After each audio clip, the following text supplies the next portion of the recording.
wabarakatuh, and a very good morning, ladies and gentlemen. Yang berhormat, Tuan Liu Chin Tong, Deputy Minister, Ministry of Investment, Trade and Industry, MITI. Yang berhormat, Datuk Haji Muhammad Nur Azam Osman, Mayor, Johor Bahru City Council. Yang berbahagia, Datuk Akmal Ahmad, Director, Real Estate and Infrastructure Division, Johor Corporation. Mr. Tyler Lim, Director, Transformation and Strategic Projects, Gulf Insider. Representatives from Maybank, panelists, moderators, dato-dato, senior officials from the state and federal, management of Johor Corporation and Group, ladies and gentlemen. It's my absolute pleasure to extend a warm welcome to all of you to the Johor Conversations 2024, Pursuing Growth Through Infrastructure, Innovation, Technology and Sustainability. Thank you. Today, some of you may be asking, why are we here? Why are we outside of Johor? Today, we take the Johor Conversations outside the borders of Johor for the very first time. So this is our 4th edition. But while we may be in Kuala Lumpur, the spirit of Johor, with its dynamism and potential, is at the core of our discussions today.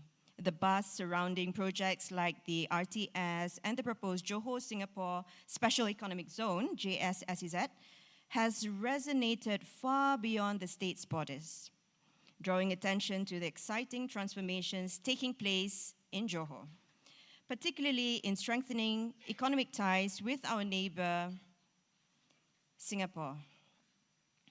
Welcome, sir. We welcome Mr. Shivakumar Nair, Deputy High Commissioner of the Republic of Singapore to Malaysia.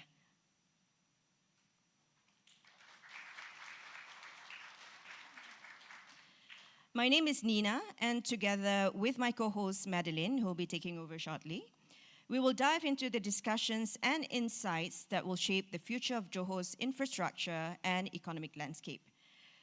This is the first of a 3-part series this year, and we are delighted to have all of you join us today as we explore the future of Johor's infrastructure and economic growth.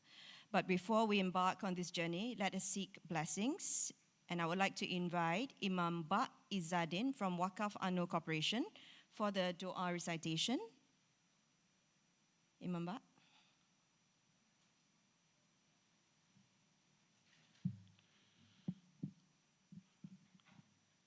بسم الله الرحمن الرحيم النبي الكريم وآله وأصحابه الكرام الفاتحة أعوذ بالله من الشيطان الرجيم بسم الله الرحمن الرحيم الحمد لله رب العالمين الرحمن الرحيم مالك يوم الدين إياك نعبد وإياك نستعين اهدنا الصراط المستقيم صراط الذين أنعمت عليهم غير المغضوب عليهم ولا الضالين آمين بسم الله الرحمن الرحيم الحمد لله رب العالمين والصلاة والسلام على أشرف المرسلين وعلى آله وصحبه أجمعين اللهم صل على سيدنا محمد وعلى آل سيدنا محمد Alhamdulillah, puji dan syukur kami rafakkan kepadamu ya Allah di atas segala nikmat yang dikurniakan kepada kami.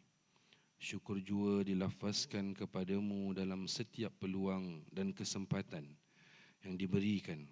Kami diberi ruang untuk bersama-sama dalam siri persidangan Johor Conversation, Pursuing Growth Through Infrastructure, Innovation, Technology and Sustainability pada hari ini. Kami memohon dan berdoa padamu ya Allah, agar persidangan ini memberi input bermanfaat kepada kami untuk disemat dan diingat. Oh Allah, on this auspicious morning, we express our gratitude to you for allowing us to attend this conference series. Today we are grateful to be given the opportunity to be together with members of the conference.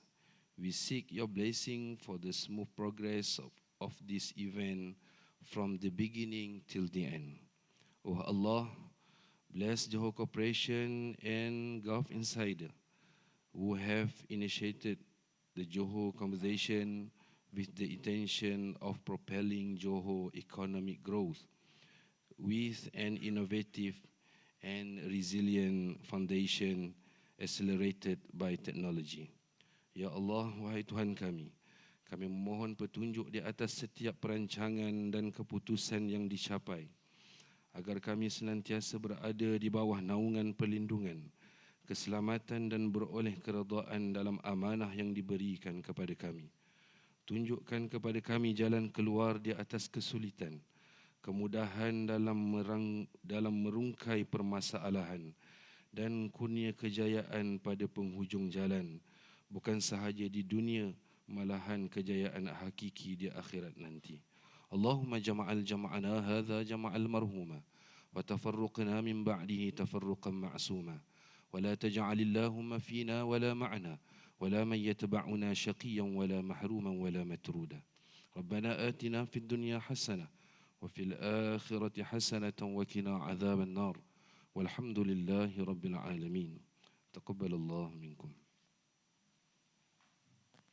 Terima kasih, Imam.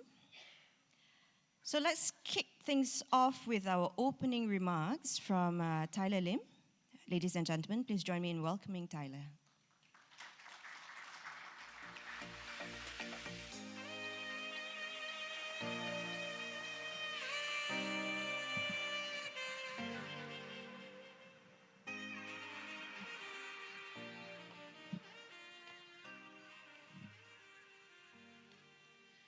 Yang Berhormat Tuan Liu Chin Tong, Deputy Minister, Ministry of Investment, Trade and Industry, Malaysia. Mr. Shiva Kumar Nair, Deputy High Commissioner of the Republic of Singapore to Malaysia.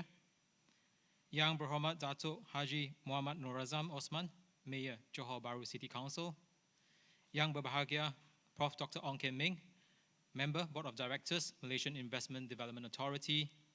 Ms. Wong Yok Hui, Director, Southeast Asia and Oceania Division, Ministry of Trade and Industry, Singapore. Datuk, friends from the Malaysian Federal Government, Johor State Government, Johor Corp Senior Management, distinguished speakers, ladies and gentlemen, good morning.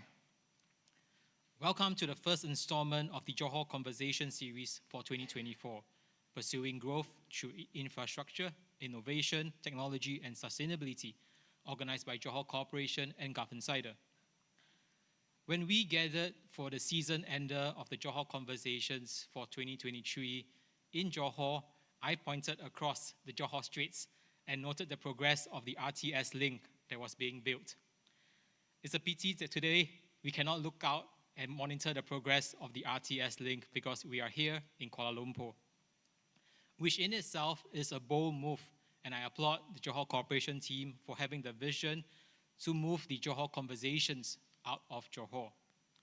This move is in line with the Johor Conversations aspiration since day one, which is to be the key driving force towards unlocking the immense potential of Johor as an economic powerhouse within Malaysia and across ASEAN, through the building of a community of leaders, both private and public, local and regional, to foster closer collaboration and partnerships. In my conversations with various government officers and private sector friends, they too concurred that having this edition in Kuala Lumpur will attract a different audience, as we have here today, and recast the spotlight on Johor.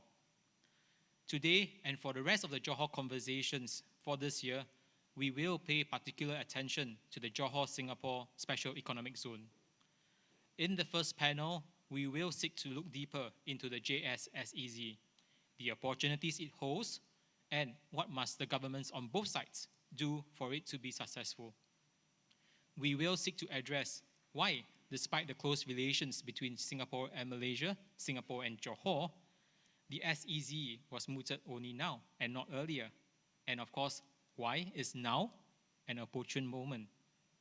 Also, whether is this special economic zone a sign of bigger things to come for Singapore and other Malaysian states, and even for the broader ASEAN. I spoke briefly about the RTS earlier. It promises to be a game changer as it adds another connectivity link between Singapore and Johor, with a capacity of 10,000 passengers per hour in each direction. Many are looking forward to it, as this will help to ease the congestion on the causeway, which today is one of the busiest border crossings in the world.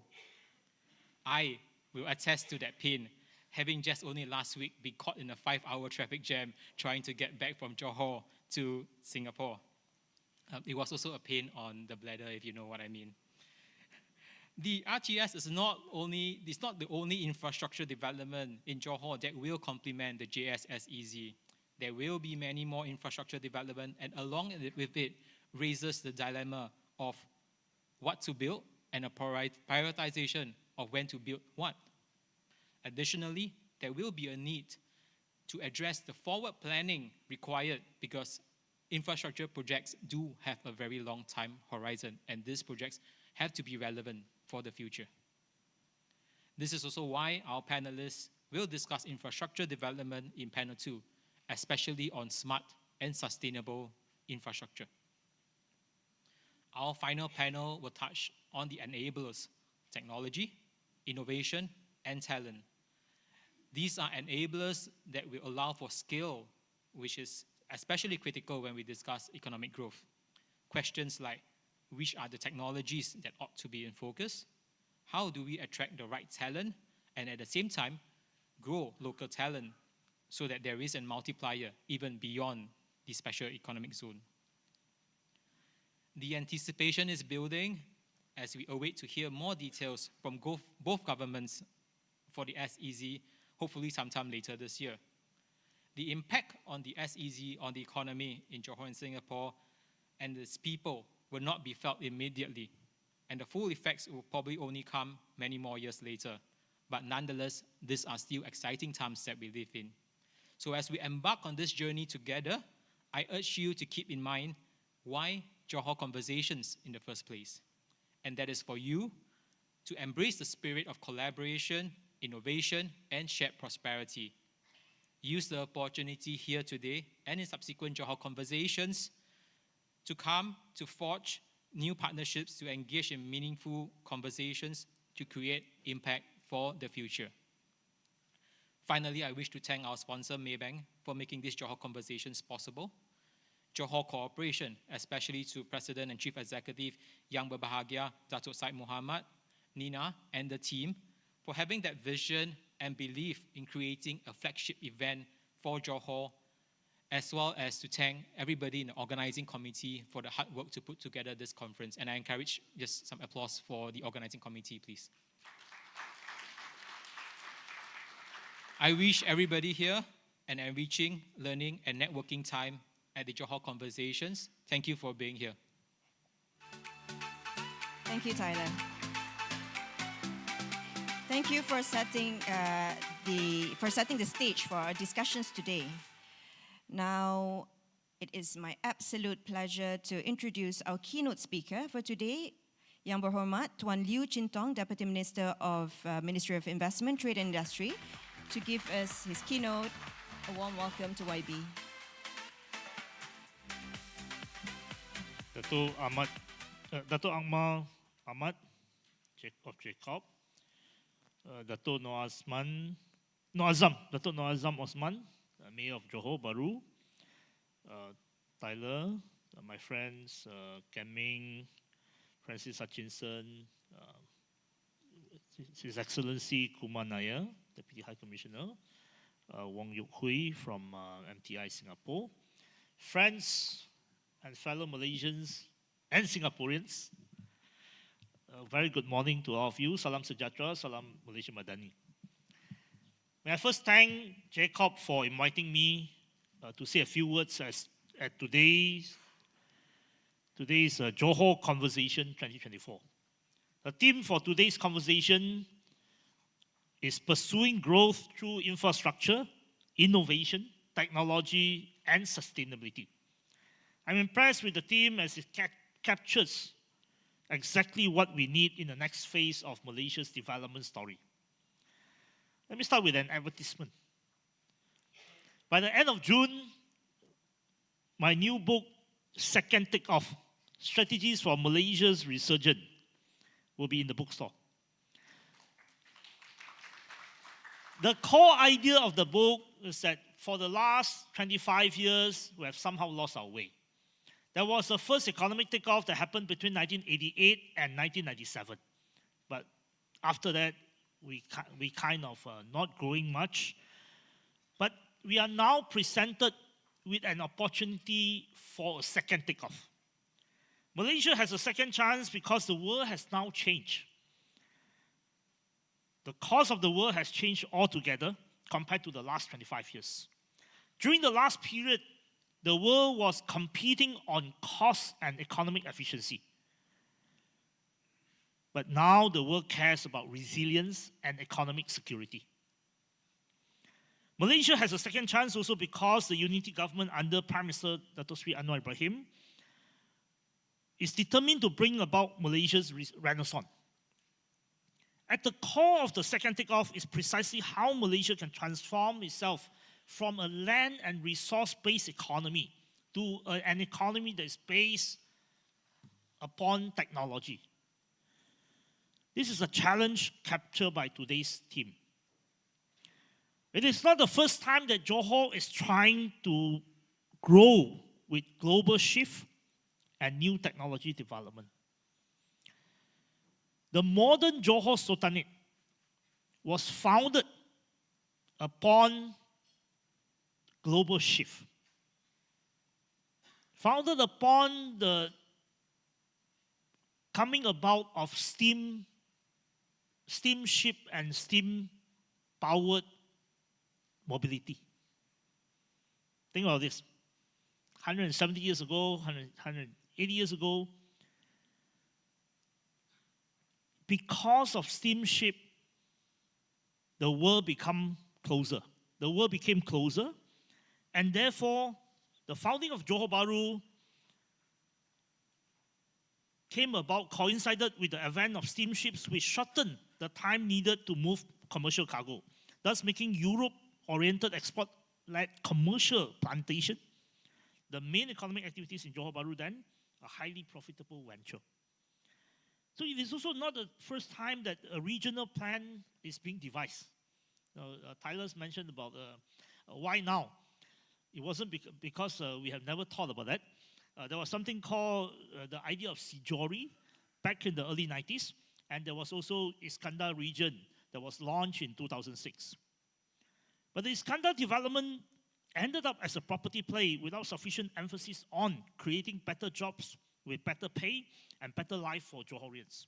The plan at the time was to attract the richer strata of Singaporeans to come, stay, play, and study in the Iskandar region. There wasn't enough emphasis on building technology and innovation in Johor. Now, very few nations and cities have a second chance. Now that we have a second chance, we must do it well. At a deeper level, Malaysia as a nation needs to celebrate the rise of secondary cities and regions. Since independence in 1957, Malaysia has been a polity that has been too centralized. I'm speaking of this as a federal deputy minister, but I think we need a new way of looking at federal and state relationship, and we need a new way of looking at secondary cities or second cities. Now, if we are successful in creating Johor, Singapore's special economic zone, the gauge of success, what success means? Success means that if over the next couple of years, or maybe in a decade time, in 2 decades time, we look back, Johor Bahru becomes, or the greater Johor Bahru becomes known to every one of us, known to the world, and known to people who make decisions as the second economic capital of Malaysia, then I think we can say that we are successful. What do I mean by second economic capital? Look at Osaka to Japan. Look at Melbourne to Australia. Look at Busan to Korea. If Greater Johor Bahru in 5, 10, 15 years' time means to you, people in this room, as the second economic capital, then I think we are quite successful. Imagine that the Klang Valley, the Greater Johor Bahru, the Penang Kulim conurbation, as the 3 main engines firing at once, coupled with the resource-rich Kuantan and the East Coast, Sarawak and Sabah, each acting as a catalyst, Malaysia's growth will multiply. Therefore, for the Johor-Singapore Special Economic Zone to succeed, We need a paradigm shift to celebrate the Greater Johor Bahru as the second economic capital of the nation. The Johor SEZ is being proposed in the context of a much larger global shift. During the hyper-globalization period, China was a factory for the world, and Singapore was one of the world's financial centers. Between China and Singapore, there wasn't much other places that was needed, including Malaysia. Because China was so efficient and low cost then as a factory, or factory of the world, the rest of the world experienced premature deindustrialization, including Malaysia. Now that the world is restructuring supply chains, we are at the start of a new period. Perhaps the next 20 or 30 years will be a similar trajectory which will see the world having more than one supply chain. Maybe there'll be one US supply chain, there'll be one China supply chain, there'll be another supply chain that is open in the middle ground with Malaysia, Singapore, Indonesia, maybe Brazil, maybe some of the potential future African economy. And that probably will be the structure of the world. And which is why by then, or even now, regional production networks become very important. In this new world that we are being thrown into reluctantly, the sooner we embrace each other to form strong regions that are sticky, coherent, and collaborative, the better our shared future would be. It is in such a context that the Johor-Singapore Special Economic Zone should envisage itself as a mini common market between Johor and Singapore, with the possibility of extending it to the Real Islands, realizing the Sijori ideas which was mooted a generation ago. I was just reminded this morning by Faiz of Johor Plantation. Coincidentally, Menteri Besar of Johor just visited the Real Island and came with a very similar idea that we should imagine Johor, Singapore, and Batam eventually as one single regional production network. Let me briefly touch on what all this entails on the ground. The Johor-Singapore SEZ has only 3 key issues to solve. That's from my view. I must say that I speak for myself and not representing any agencies. I think there are 3 major issues to deal with. Actually, not so complicated. The first is the movement of people and goods. The second is where exactly is the SEZ. And the third is incentive. If we can solve these 3 problems, I would say that we are quite successful. The question of movement of people and goods, I would say that we should be ambitious.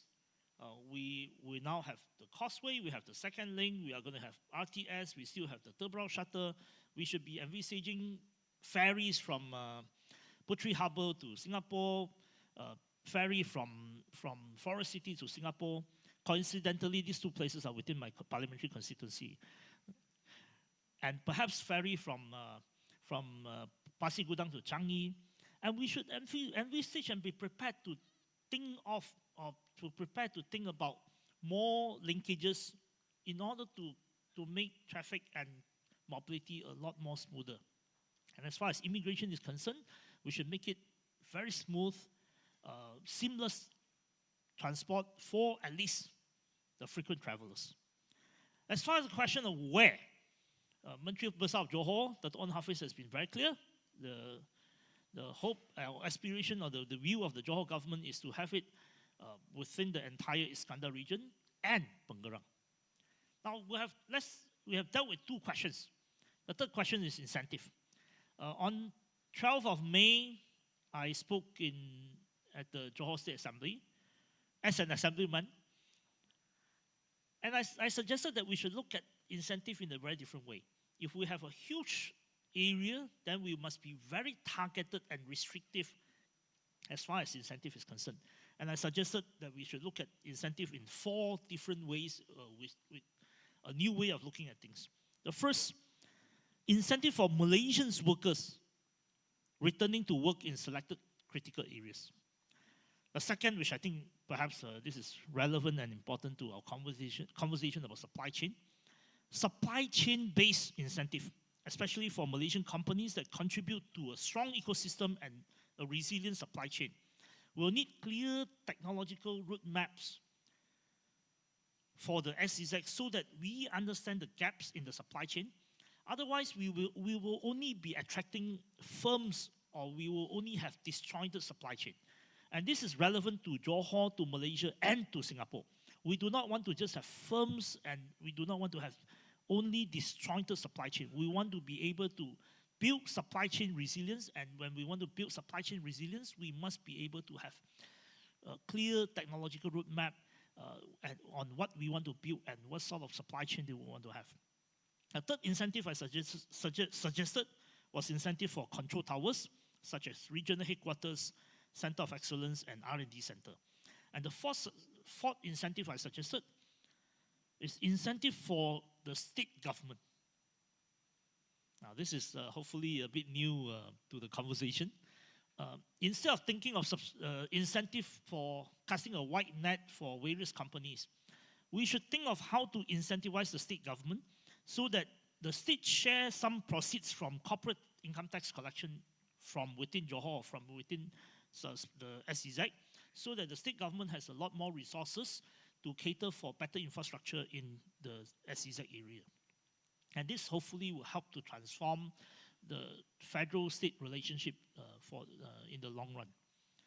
Ultimately, how we position the SEZ has a lot to do with how we position Malaysia. In a rather simplistic way, we do not see Malaysia as competing with Vietnam, or we do not want investors to conceive Malaysia as a Vietnam plus. For the Johor SEZ to succeed, we would like to see Johor complementing Singapore's supply chain and as a Singapore at a discount. Again, thank you to Jacob for making this possible, and I wish you a great conference ahead, and I hope that together we can brainstorm and think of fresh ideas so that the Johor SEZ is not just a new idea for Malaysia and Singapore, but an idea that will work, an idea that will actually take root and help change the national conversation and not just the Johor conversation. Thank you. Thank you, YB Liu, for the inspiring keynote. I'm Madeline from Gulf Insider, and I'm your co-host for today. Next up, we have a panel discussion on the topic Johor's economic landscape, current trends and future prospects with the Johor Singapore Special Economic Zone JS-SEZ. Our panelists will dive into Johor's economic landscape, exploring current trends and prospects with a spotlight on the JS-SEZ's role in driving growth, innovation, and sustainable development. If you have any questions for our panelists, please go to slido.com and key in the code JC2024 and post your questions to our panelists. We'll be using the same QR code for Q&A for all the panel discussions today. I would now like to invite our moderator for this panel, Mr. Anthony Raja Davados, Chair of GBS Malaysia, Chapter of PICOM, and the Country Managing Director of Conferry Malaysia, to introduce our esteemed panelists. Please welcome Mr. Anthony.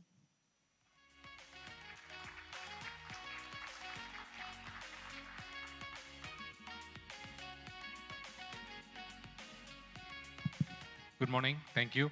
May I invite our panelists upstage, please?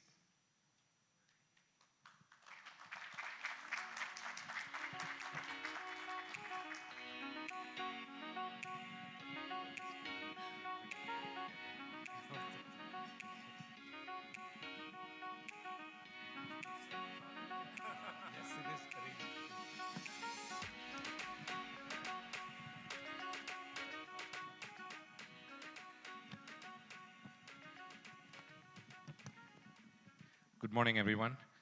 Firstly, thank you, Johor Corp, Jacob, and Gov Insider for putting this and curating this session together. Our topic is on Johor's economic landscape, current trends and future prospects with the Johor, Singapore Special Economic Zone. I think Tyler and YB, Deputy Minister, have set the stage already in terms of what we need to drive forward. And I think I'm pleased to have distinguished panelists with me, Ms. Wong Yok Hui, Director, Southeast Asia and Oceania Division of Ministry of Trade and Industry, Singapore. Professor Dr. Ong Kiang Ming, Member of the Board of Directors, Malaysia Investment Development Authority. Dr. Francis Hutchinson, Senior Fellow and Coordinator of Malaysia Studies Program, ICS Yusof Ishak Institute, Singapore. Dr. Chua Hak Bin, Regional Co-Head, Macro Research, Maybank. I've been advised for us to be gently provocative in this session. So YB Minister was already provocative, I think. So he's set up a stage for us to kind of get this going. I hope all of you got your Slido. So this is how it's going to work. I'm going to get two common questions across our panelists today. And right after that, we will go into one question each with them. And as we complete the fourth, the fifth one is yours. So you got to be ready with that. And then we will do that again. And hopefully we can complete that within the hour that has been given to us. All right? Okay. So with that, let me start with that, setting the stage for the panel question across to all our panelists together. What does Johor, Singapore Special Economic Zone mean to you? And what were your first or initial thoughts when it was announced? Let's start with Ms. Wong. Thank you, Anthony. I guess ladies first today. Yeah. I think what does SEZ mean to me? So maybe some background about myself. I'm personally now with the Ministry of Trade and Industry, Director overseeing Southeast Asia and Oceania. I have been working actually a large part of my career on the China file and in the China market. So I only recently transferred to the Southeast Asia Oceania Division 2 years ago. So frankly speaking, to be on the file at such an exciting time of Southeast Asia growth, just like what YB Liu has mentioned just now, is indeed very exciting. And I think this is a moment that both Singapore and Malaysia can seize together, right? To seize the opportunities, not just by deepening cooperation between ourselves, but also to seize the opportunities arising from a greater global context that is changing. I think YB also mentioned about the shift in terms of global supply chains. So I, as part of the policy team on the Singapore side, is in the hot seat, driving seat, together, of course, with our management and the rest of the government agencies, speaking very closely with our Malaysian counterparts, both at the federal and local level. We have been in the process from the start of the task force study to the signing of the MOU, and now, of course, deep in the discussions with our Malaysian counterparts as well. In fact, today, this morning now, there is a meeting going on with our Malaysian counterparts. However, I think beyond the buzz and excitement, I'm sure equally across the causeway, everyone is very excited. I think at the core of it is what exactly is the substance, right, and the details of the SEZ. And I think this is a discussion that we need to have with both Malaysian and Singapore corporates and businesses, right, to understand your business needs better, right, so that the zone, at the end of the day, serve a business need so that it can be meaningful and substantive in the long run for all of us. Yeah, thank you. Thank you, Yokui. Professor Dr. Ong. I can call me Kian Ming, Anthony. We've known each other for I can call you. Just want to make sure I address that. Thanks, Gov Insider, as well as Johor Corp, for setting up this panel and for inviting myself and also others to join this panel. In terms of the JSSEZ, when I first heard about it, three things came to mind, and they have been sort of like substantiated over the past 1 year or so. The first thing is opportunity to build trust. And I think I'm here actually to say things that Chin Tong cannot say, at least publicly. And I think I can say that before 2018, there was a good time of trust building and initiatives that were done by the Singapore and Malaysian government. And during that time, there was a comfort level between the former Prime Minister, Dato Sri Najib, and also former Prime Minister Lee Hsien Loong. Between 2018 and then COVID, we had a few prime ministerial changes. That time, I think it was a little bit more challenging. So when the GSSEZ was mooted, I think this is a fantastic opportunity for re-engagement between Malaysia and Singapore from a trust-building perspective, so that this can be a start for many more meaningful interactions to come. And the trust building, picking up what Chin Tong said just now, is not just between Malaysia and Singapore. It's between federal in Malaysia and the state governments in Malaysia. And I think that kind of interaction, which we can talk about later, needs to continue at a more substantive level, so that federal don't see that they are giving up certain rights to the state, and then the state don't see that the federal is exploiting them, so to speak. So opportunity for trust building is one. Second, opportunity for innovative thinking and outside the box thinking. Because in the context of this SEZ, I think there are many players that have different ideas, but the opportunity for us to do something very, very different is something that I'm very excited about. And I'll just give one very simple example. Kumar has heard me speak a lot about this. We want to do a passport-free travel between Malaysia and Singapore. And one of the things in which we can do to facilitate that is to have some sort of a national digital ID on both sides that is mutually recognizable. And if, let's say, we have that context, not only will we be able to facilitate passport-free travel, we can use the access to this national digital ID system to have a lot more commercial applications tacked onto them, commercial transactions on the banking and other services side. And then this would be an economic catalyst for both sides of the border. So this kind of innovative thinking is something that I think we need to push more of in terms of opportunity. And then I think the last opportunity is to showcase this model, not just within Malaysia, but regionally and internationally as well. If, let's say, we want to compare this to Shenzhen and Hong Kong, are there any modalities that we can actually use to showcase Johor, Singapore first, and then later maybe other parts of Malaysia, and then finally on a regional basis, incorporating ASEAN? So if, let's say, some of the things with regards to people mobility that Chin Tong talked about just now can be seen to be successful from a work permit standpoint between Johor and Singapore, maybe other countries in ASEAN getting Bintan and Batam to start off with from the Indonesian side would be good game changers. So these three opportunities are what comes to mind. Thank you, Kian Ming. Now we are going to shift the angle a little bit into academia to Dr. Francis. Thank you very much. Good morning, everyone. Yes, so I am an academic. I've been looking at interactions between Singapore and the surrounding regions for a number of years. I've also had a great interest in Johor history. I'm also probably one of the few people here that's been to the Johor archives, and everyone is very friendly because not too many people go there. So an open invitation to visit the friendly people in the Johor State Archives. So what did I first think?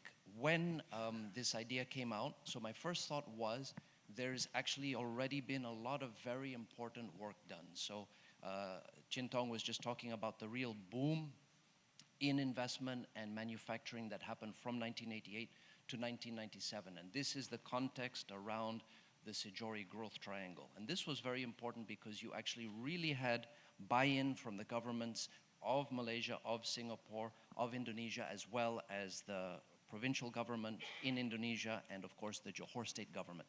And this was a very interesting joint marketing initiative, and it did actually put the region on the map.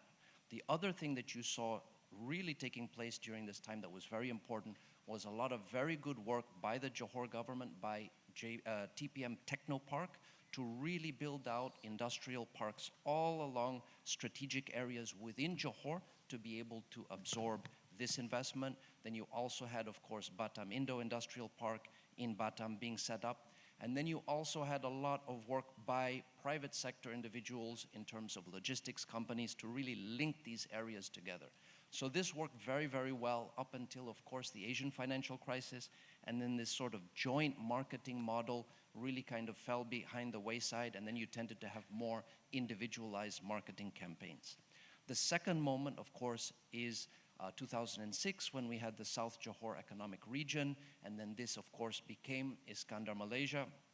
And then we saw the good work being built previously on the manufacturing side, really being applied to the service sector side.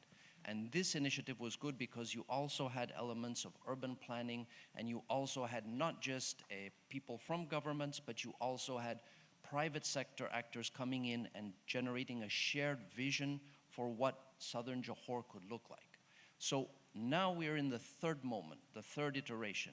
So number one, I think, yes, this is a good idea. Number two, it builds on a very good base of work that has already been done. Number three, and I think perhaps in the course of our discussion today, we can talk about what are some of the lessons learned, because there were some painful lessons that we learned in the first and the second moment of this process. And then the third one is more broadly, and again, I think we'll be discussing this here, what can we do that is value added, that is new, that can help, number one, bring the actors together, but number two, I think particularly on the Johor side, help develop its regional innovation system. So it's not just about what investment comes in, but it's about how firms present in Johor work together to engage in a process that's called speciation, where they work together but really focus on very, very selected areas of the value chain and deepen not just their technology, but also their process capabilities. So I think this is what we need to discuss today. Thank you. Thank you, Dr. Francis. And now let's talk with the money man, Dr. Chua. So my name is Hak Bin. I'm based in Singapore. I'm an economist with Maybank. So I guess two levels. On a personal level, I'm actually from JB. I grew up there for 12 years. I went to primary school in Johor Bahru. My mom and brother still lives there. And the Causeway has been the backdrop, I think, of my whole life, essentially. My mom worked in a nurse in Singapore and then came back to JB. My dad couldn't get a job in Singapore, so I ended up back in JB. So it's been always there, and I think and as economists, I think the second level is that this causeway is sort of an artificial construct, right? It's a barrier built to restrict trade movements, capital. And I think that's why you had this big divergence of growth, and kind of represents the ups and downs of Malaysia-Singapore relations over time, whether from the early days where I remember going across to Singapore to shop, it was the other way, 40 years ago, and then to the days of then the Crooked Bridge, the pandemic, and now hopefully to the QR code, where hopefully the movement can be increased dramatically. But it's a tremendous potential. When you look at the GDP of Johor, it's only about 7.5% that of Singapore, right? Population is 4.2 million, which is not that far away from Singapore, 6 million. But yet, the gap is so huge. So I think the potential to close, to converge, is actually quite remarkable. My hope one day, as someone from JB, but now living in Singapore, is that we can cross seamlessly, not just hopefully with QR codes, but something like Shenzhen. What happened in Europe, where we can cross, not just passport-free, visa-free, rights to live, retire, and work across on both sides. I think that would be a big game changer. Thank you, Dr. Chua. So visa-free, passport-free, traffic-free. The requests are coming in, so we want to make sure we are capturing it. But before I go to the next question to them, I'm going to request something from all the delegates up there. We've got about 12 questions. Not bad, I think, within the 5-10 minutes. I would like you to prioritize the questions, which means you can choose and say, this is one more that I would like to ask. So the top questions will be asked right away. So let's go ahead with the second. What do you hope to see in the special economic zone by 2050? Okay, 2050 is 25 years from now. 25 right? from 25 years from now. So I think if Jeannie allows us to make 3 wishes, I have 3 hopes here. I think the first hope is for the JSSEZ to be a gold standard for economic integration. I think there are a few key trusts that conceptually has been already announced. One is in terms of the flow of goods, the other one is in terms of flow of people, and the other one is in terms of the flow of investment. So first thing first, gold standard for economic integration. The second hope is how the JSSEZ can be a choice destination for investors internationally. And this how we can do it is by complementing one another, by bringing the twinning comparative advantages of Singapore and Johor, and of course the wider Malaysia, right, within the JSSEZ, how we can be a choice investment destination by working together. And third is, by 2050, how the JSSEZ can also contribute to both Singapore and Malaysia's net zero ambitions. Yeah, because a key theme today is about sustainability. So I think all these themes are coming on board. You know, we need to go towards a greener future, a more digital-enabled future. So this is a future that we can potentially work towards too. I think if we are committed, and like what Dr. Ong said, we trust one another, right, to do and think the best for one another, right, to move towards to that goal. Yeah, thank you. Thank you, Yokui. Kenming? I'm a bit more practical. I'm not sure where I'll be in 25 years' time. Maybe I can share what I hope will happen or can potentially happen in 2 to 3 years' time. And building upon some of the opportunities that I talked about just now. First thing, if let's say the trust can be escalated to such a level whereby we can make joint investment propositions, meaning, and this is something that I said yesterday at the Semiconductor Southeast Asian panel discussion. Why not have Singapore and Malaysia make a joint bid to attract TSMC and the manufacturing ecosystem to come to the Johor Singapore SEZ and put real financial resources behind it, right? So even if let's say we're not successful, at least we have gone through the process of trying to do this pitch, and that will increase the level of trust and also understanding of each other's pain points as well as strengths. So that's one thing that I hope to see.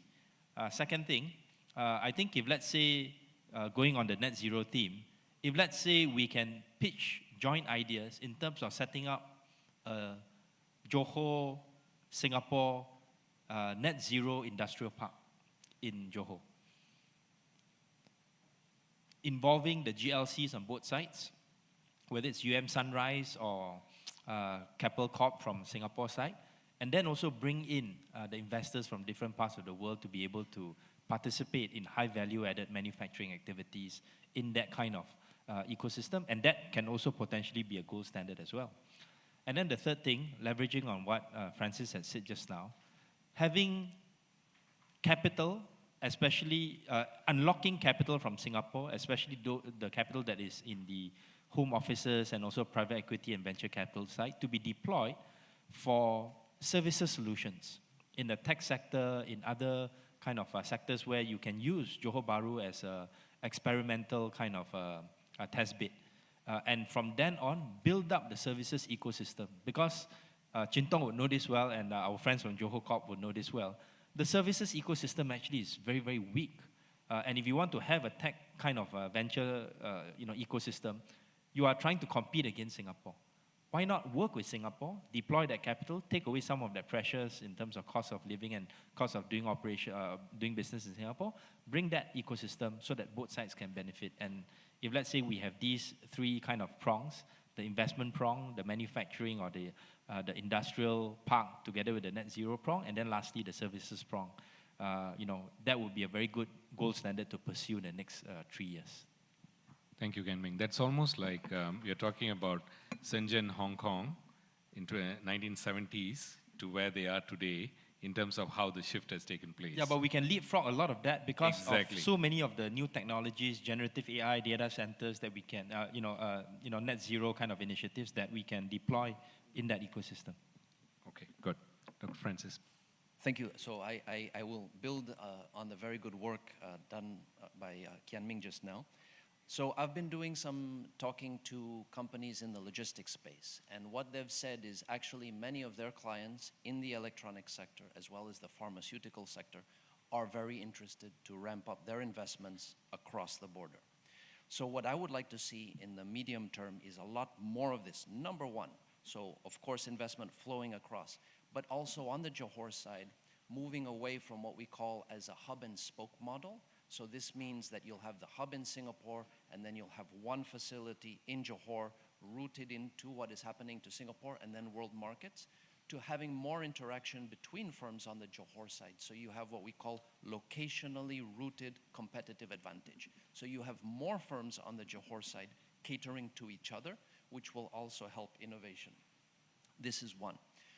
Another thing that came out from my conversations were actually, I think, a couple of things that could be low-hanging fruit. And so we're talking now about QR codes for people moving across. But actually what I learned from my conversations with them is that the customs forms on both sides are actually different, the Malaysian side and the Singaporean side. Could it not be possible to have the same form that could be filled out just once and shared? This is one. The second is, of course, we all lived through COVID. We saw the restrictions on movement of people, but we had seamless movement of goods. But could we not think about QR codes for movement of goods too, to make it even more seamless? The third point contains or concerns the connections. So YB Liu was just talking about different type of connections, having more. So we have ferries. I would supplement this. What about considering a bridge between Pasir Gudang and Changi? And this could help take off some of the heavy cargo that levies on the causeway and the second link. Relatedly, I would just like to share that on the 28th of June, next month, the causeway will be 100 years old. And so this causeway has served us very well, and actually I think it is a little bit underappreciated, because when you have people that talk about from the Johor side going to Singapore or vice versa, it's almost like the causeway doesn't exist, right? So it's taken for granted. So we just had a big conference to celebrate the 100 years, and one of the most interesting papers at the conference was looking at the use of the word tambak, right? So how the causeway is used. And almost always the causeway, and I would say this for English too, is taken as a point of transit rather than a place of being, of existence, of identity, right? And it is, I think, for Johorians, for Singaporeans, an important part of a shared identity. And last point relatedly, we're being encouraged to be bold. I will just share with you one of the findings from this conference. We had someone that lives in a fishing community right by the second link. So she shared satellite photos of the water on either side of the causeway. And it is actually very different. On the Pasir Gudang side, it is clean, it is clear. On the other side, it is actually muddy and brackish. And that is because it's a little bit narrower, it's difficult for water to circulate. And in its original conception, the causeway actually allowed water to flow across. You were actually could even take small little boats, right? So you had flow of water, and it could be very possible with some underwater piping to reestablish this flow of water, so we would have a healthier biosphere in and around the causeway. So this is just a radical proposal I would like to share with the Orang Besar here today. Thank you, Dr. Francis. Reimagining the causeway, the ecosystem, the movement of people, the ecological aspects, right? All of that. Good. Thank you. Dr. Chua. Yeah, I agree with Ken Ming, Francis. There should be more business collaboration across. I guess in 25 years' time, it's hard to imagine, but hopefully there won't even be an immigration to stop at the border, right? I mean, if you can drive from Netherlands to Germany free, hopefully with facial recognition and so on, you can just cross over easily. But to get away some of the restrictions, perhaps on the other side, on a more social level, that a person in Singapore with an aging population wanting to retire, say in Johor, can do it without restrictions, right? You don't have to apply for the My Second Home scheme. For example, when I check, only 2% of Singaporeans are currently under My Second Home scheme, which is only about 1,000, right? In contrast, we don't have exact estimates, it's all top secret, but I think there are probably 1 million Malaysians in Singapore, right? Which is part of the brain drain and the talent flow. So why not make it easy for the other side? If Singaporeans want to come the other way, stay, live, and spend their money. Insurance companies that are in Singapore should also cover the hospitals in Johor. Students who want to go to schools can do so easily across. So I think at the social at the level as well to have more on both sides. So you're talking about humanizing financial services across both Causeway. All right, thank you on that. On the next note, the question from the delegates, the top question ranked by all of you, I'm going to be asking the panelists for inputs, is basically Iskandar was not very successful in attracting investments from Singapore. I think they're referring to the past. What have we learned and what will be different this time around? Open to any one of you to take up. Okay, so I think the Iskandar region did have some successes that are important. So I think the first thing to say was it was ambitious and it tried to widen the horizon of what is possible. So we know that up until that point in time, most of the interactions across the border had been in manufacturing. So this was, let's try and look at services. So I think certain things worked well. So I think health worked well. We've got more hospitals, more diverse offering of services. We also have EduCity that is indirectly also contributing to the human capital base of Johor. I think that worked well. And then I think a couple of things on the logistics side also worked well. So of course, we know 1998, we had the second link, then we also had Port Tanjung Pelepas shortly after. And then one of the things under Iskandar was to bring in the Netherlands Maritime Institute of Technology to then churn out very skilled people to feed into the logistics sector. So I think this worked very well. I think a couple of sectors didn't work so well, and I'll talk about why in a second. And now what sectors were these? These were finance, and these were ICT and creative industries. Why is that? I think because for these types of sectors to work, these are very human capital intensive. These are areas or sectors where you need like a very, very specific urban environment, where you need what we call agglomeration economies. People like Richard Florida have talked about creative cities, where you have a really, really high density of very highly skilled people. And in this sense, yes, Johor was, you can say, obviously competing with Singapore, but it was also competing with KL and the Islamic finance sector here as well. So this was quite difficult for it to work, and I think that it was understandable. So I would say let's not revisit these sectors, let's not go back to these sectors, let's accept these don't really work, and then let's focus on what we do well. And so one of the things that did very, very well during the Iskandar period was, number one, real estate. Okay, perhaps we can shift our focus a little bit. Manufacturing still did very well, and that was even though Iskandar wasn't really trying to build manufacturing. So when I talked to government officials during that time, from 2010 to about 2016, 2018, when they talked about manufacturing, they would say, it's very cyclical, it's very, very competitive.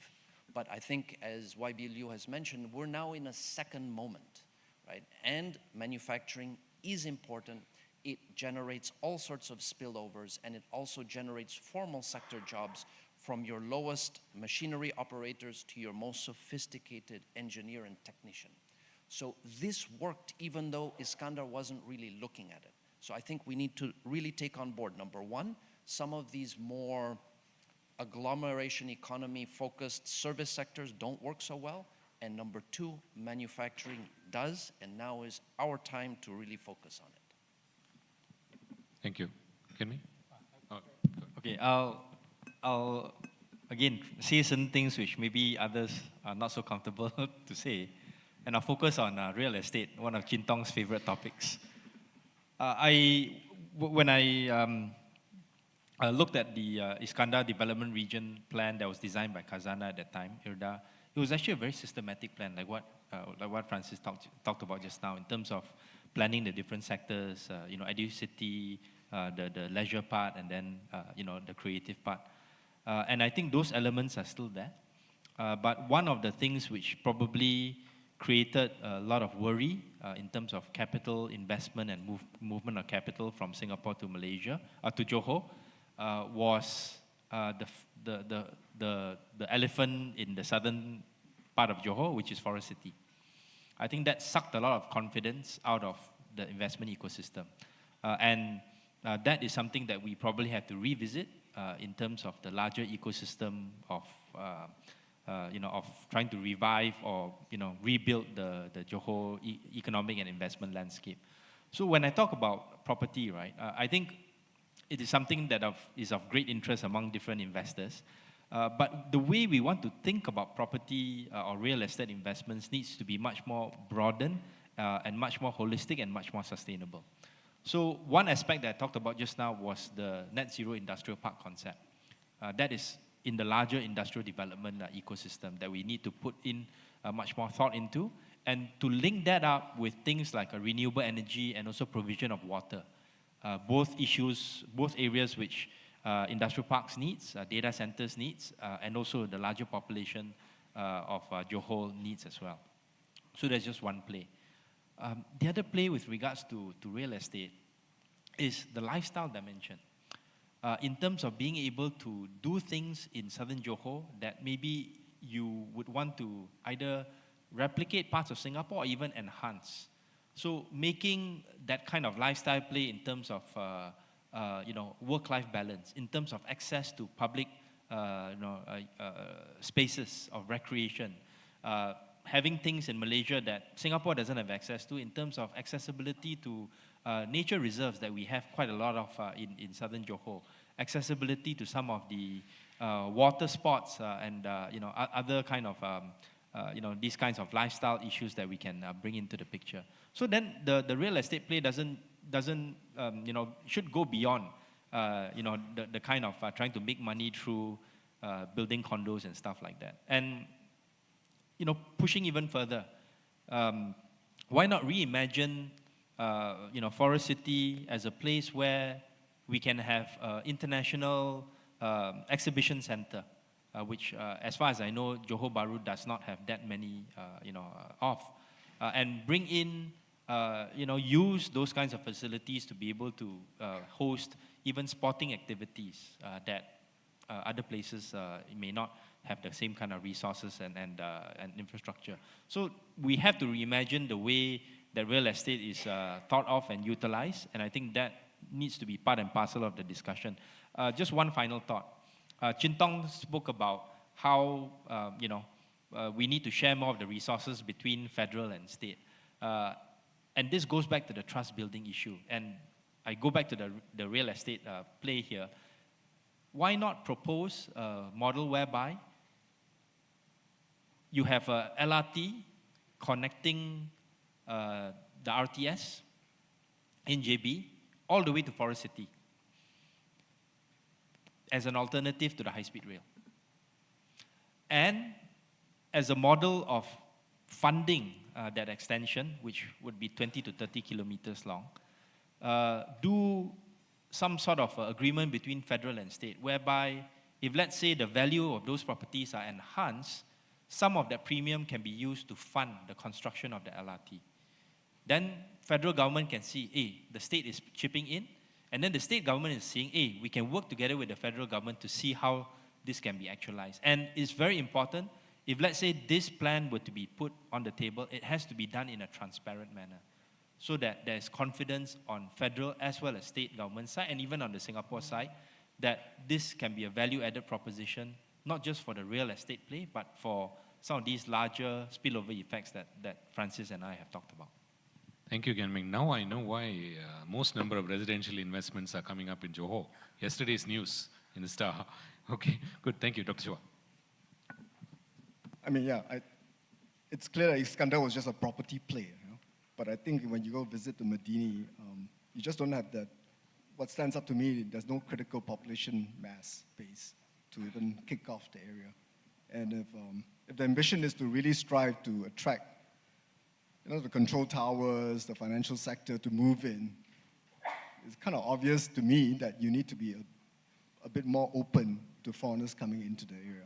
And I think what stands out is that there's no visa scheme in the current makeup anyway to allow residents, whether Singaporeans or foreign nationals, to be living there, but perhaps working in Singapore, right? Paying taxes where the work is incurred. The person could be working in Iskandar or Malaysia as well, and then you just pay the income tax accordingly. But from what I see from the structured visa schemes, that's currently not possible. You actually have to put in a lot of money, or my second home scheme is really purely for retirement. So if you really want to, and that's where Singapore has been successful, right? It's been pretty open to foreign talent, and you want to really move up to the higher value-added services industries, you really have to make it a lot more flexible. Probably a critical population base of 50 to 100,000, and then the rest will flow in. Companies will come, they will generate jobs, and then the case for building the transport infrastructure to link will be all the more compelling. But I think you gotta allow for that population to grow and the talent of skills to grow. And also vice versa, Malaysians who are based in Singapore might be more comfortable than also living in Iskandar. Thank you, Dr. Chua. But I have a follow-through for you. Another question, just changing the order a little bit. What type of benchmark or model for economic collaboration could you see that we can learn from the past and apply in the new special economic zone? For the broader, I think particularly on the back of Malaysia becoming chair for ASEAN in 2025. Okay, up to you. Yeah, Go ahead. Sure. We've talked about Hong Kong and Shenzhen quite a bit. And I think that is a good model especially for Western reporters that want to understand the Johor Singapore Special Economic Zone. But I think we can actually move beyond that, in the sense that we are different from Shenzhen, Hong Kong, in that we're talking about two sovereign nations with their own strengths and capabilities. And we're talking about the close relationship that we can have between the federal government in Malaysia together with the state government. And if, let's say, listening to Chin Tong and others that have quite a lot of creative ideas on this is where we can really use this as some sort of a takeoff point into putting frameworks that we want to see happen in this Johor Special Economic Zone, Singapore Special Economic Zone, and then put that into the agenda on ASEAN. So people mobility, for example, that's something that we talk a lot about in ASEAN. I've been in Chin Tong's position before, trying to understand the ASEAN appetite for these kinds of things. It's not a very fruitful discussion to have. But if, let's say, we can show that Malaysia and Singapore can do that passport-free travel together with very liberal visa policies in a way that's secure for both nations, others will want to come into the picture as well. If, let's say, we have these kinds of special investment zones or industrial parks that involve both countries, others may want to use that example as well. I mean, Singapore has developed the Singapore-Vietnam Industrial Park quite some time ago, and they are the beneficiaries of some of the FDI that have come into northern Vietnam as a result of the US-China tensions. Why not have these kinds of good models that we can use within the context of the ASEAN discussion? Got it. So very clearly, people mobility is going to be key to help, drive this special economic zone. Dr. Francis. Just to say that if you read the ASEAN agreements way down in one of the annex, there is actually quite a lot of work on growth triangles and on subnational cooperation between Malaysia and Thailand, between Malaysia, Singapore, and Indonesia, as well as between Malaysia, Brunei, Indonesia, and then also there's some discussion about the Philippines at the subnational level. But I would agree with Ken Ming, let's not get too worried about what the ASEAN framework is. Let's be trailblazers, go ahead first, and then show the way for other parts of ASEAN to follow, rather than wait for or having to try and move ASEAN as a whole community. That's 10 people, better go ahead first and show the way. Thank you. To Yokhui, what does this mean to Singapore and about the special economic zone, and how do you see this setting a different stage for Singapore for the world? I think, of course, the JSSEZ is very meaningful to Singapore. Coming at a time where I think the global context is changing. Malaysia is our closest neighbor. Johor is even closer, it's next door. So together we are very close on many different levels. One, I think we share the world's busiest checkpoint. I think at peak it was 500,000 crossing, not the one that Taylor was stuck in, yeah. But at the peak, at one long holiday. We are each other's largest, second largest and third largest trading partner.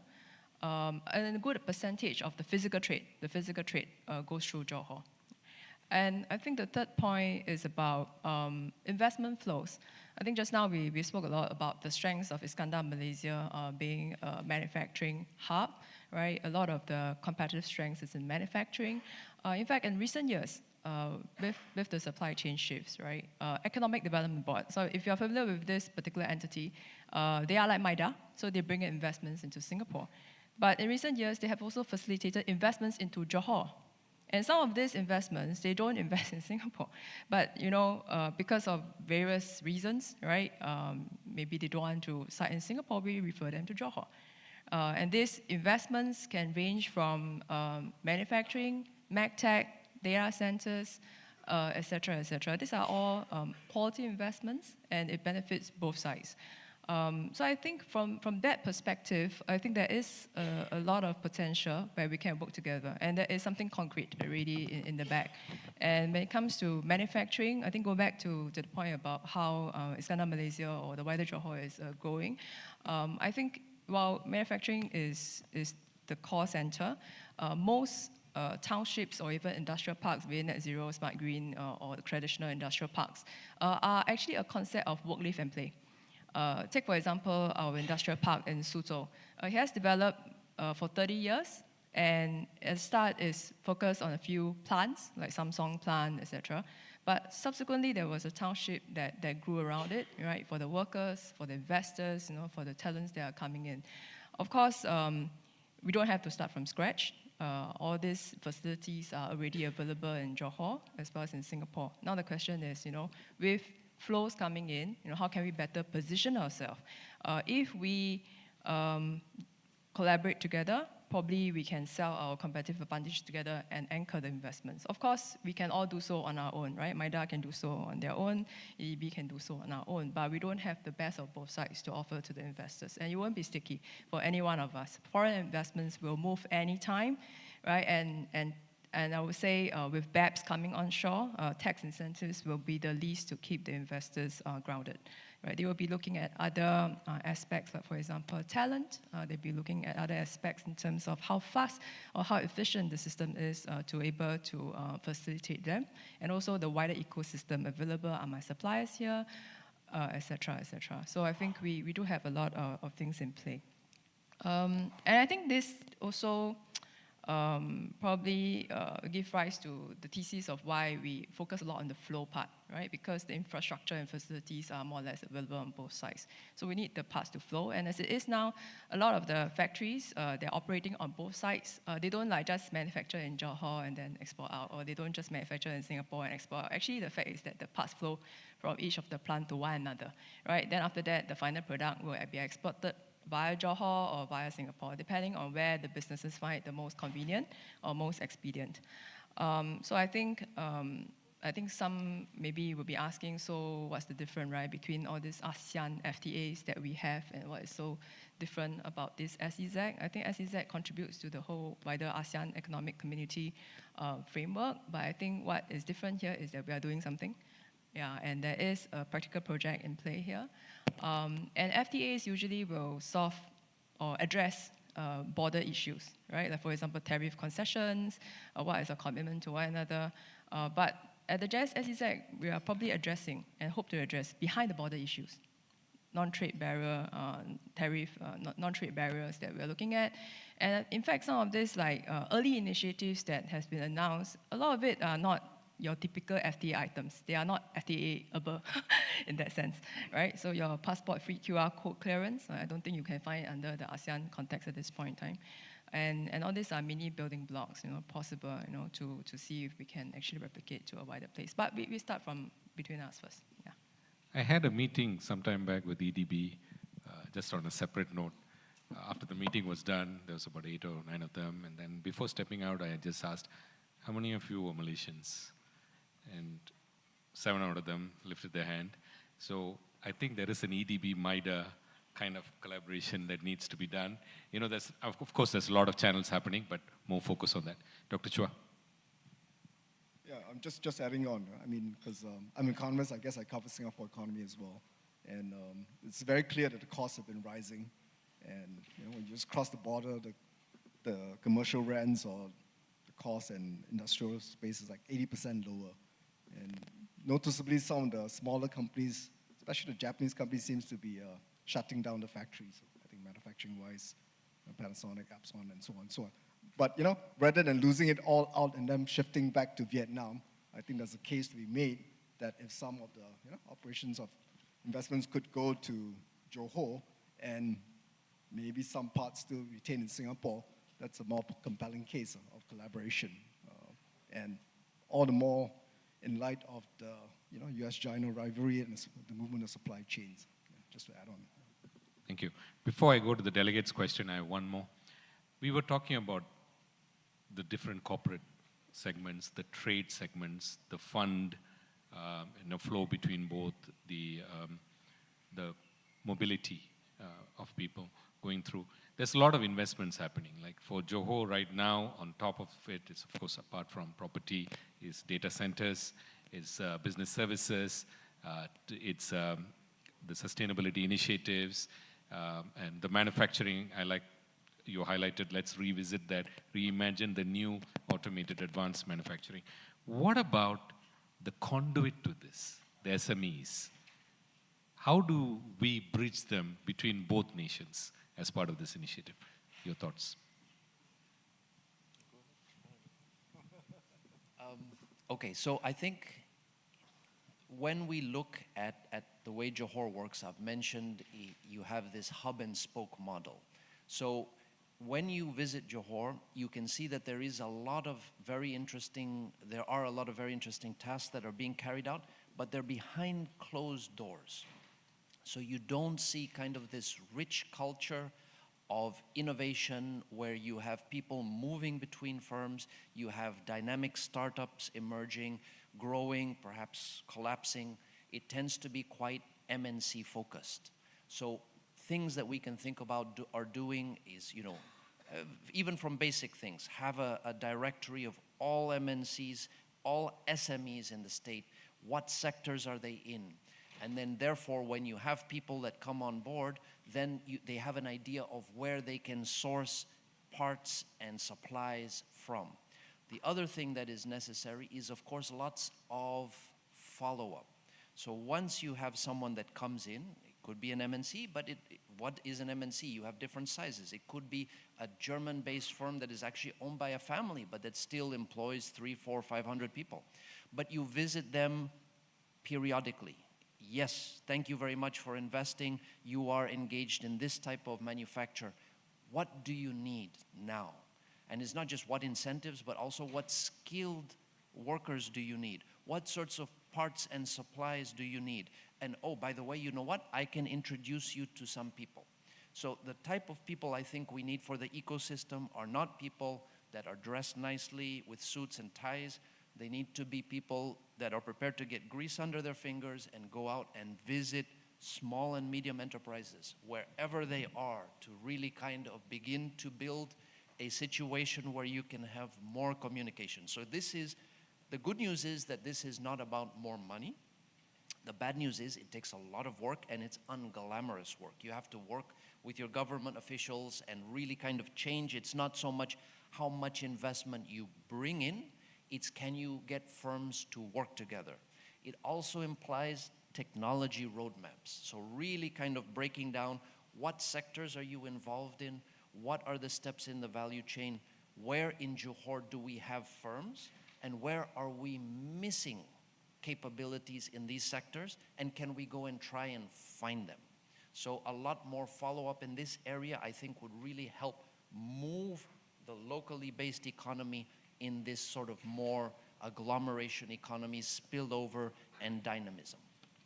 Yeah, so just to add on to what Francis said, I think I've said this in publicly before in press statements and in other occasions.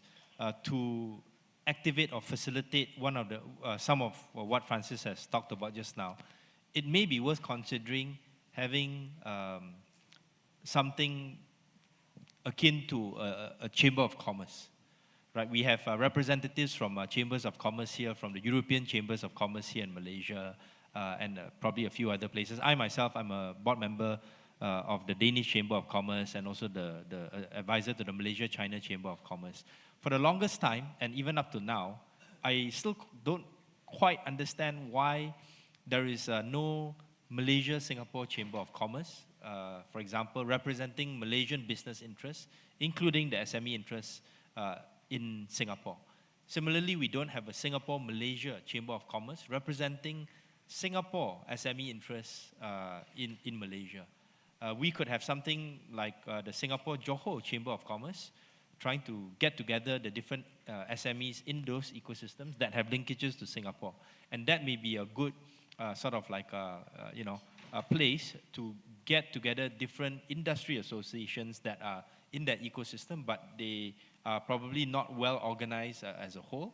And when you have that kind of infrastructure run well with the right intentions, supported by the right governments and agencies, then that would be that may be a channel to facilitate more SME involvement.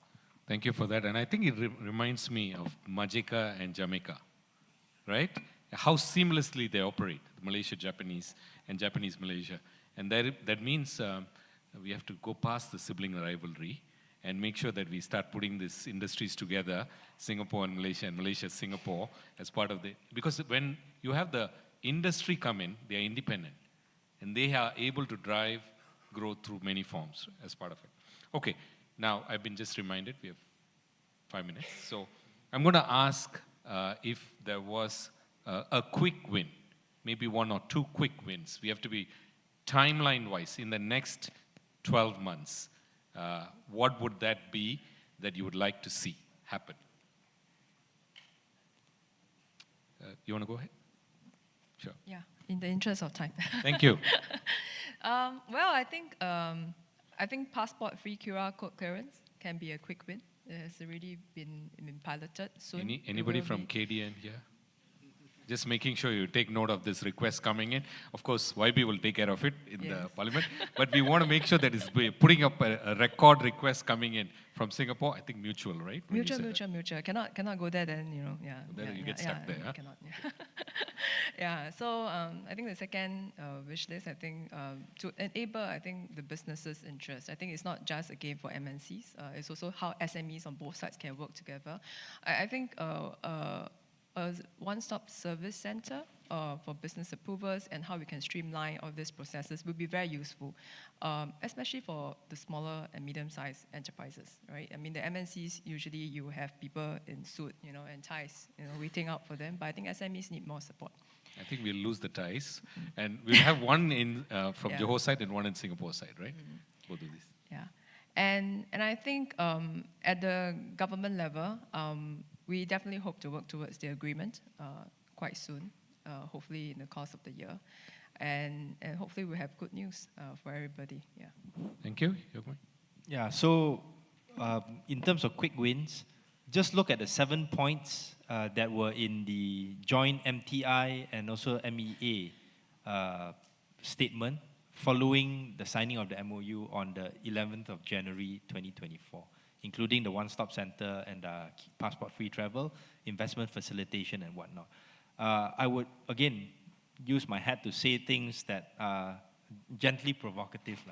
I would say in the lead-up to the unveiling and the signing of the MOA between the two leaders at the next leaders' retreat, which will take place, I think, sometime in September, October, with a new Prime Minister in Singapore, if it would be good if, let's say, there could be some ministerial engagements that could be tied in together with the SEZ beyond the current kind of ministerial engagements, and be able to use those kinds of ministerial engagements between Ministry of Home Affairs, for example, on both sides, Ministry of Transport on both sides, MITI and MTI on both sides, to then populate the MOA with certain key points and facilitate the discussion between Rafizi and also Gan Kim Yong on the Singapore side, so that there already can be some socialization of some of these concepts, including joint investment pitches, for example.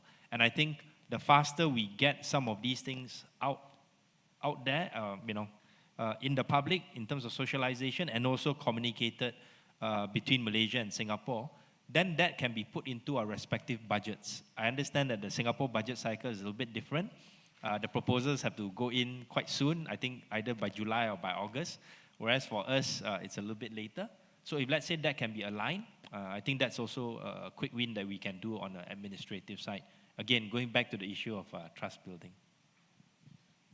Dr. Francis. I completely agree with what our two speakers here have said, so I will use my 30 seconds to say something else. I would like to say two things.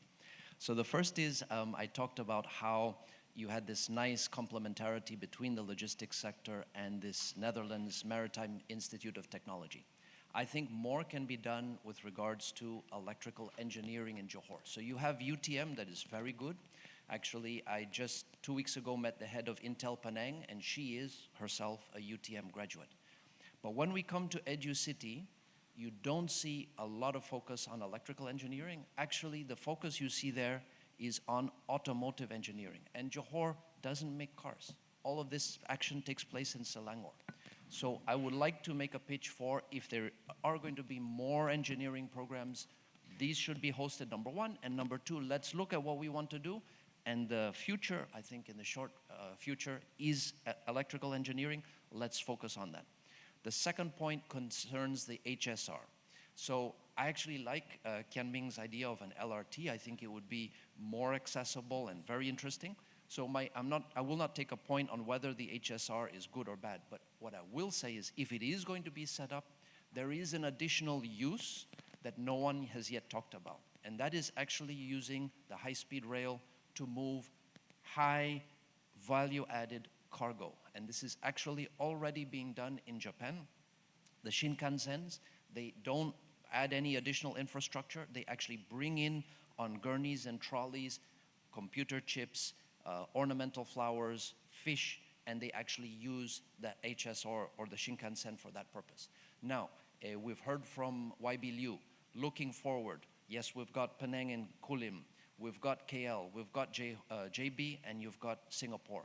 What better use of an HSR than to link the electronics and manufacturing sectors between KL, JB, and Singapore with something that is reliable, efficient, and actually well-suited for transporting small, high-value-added components. So thank you. I must apologize. I talked about something else.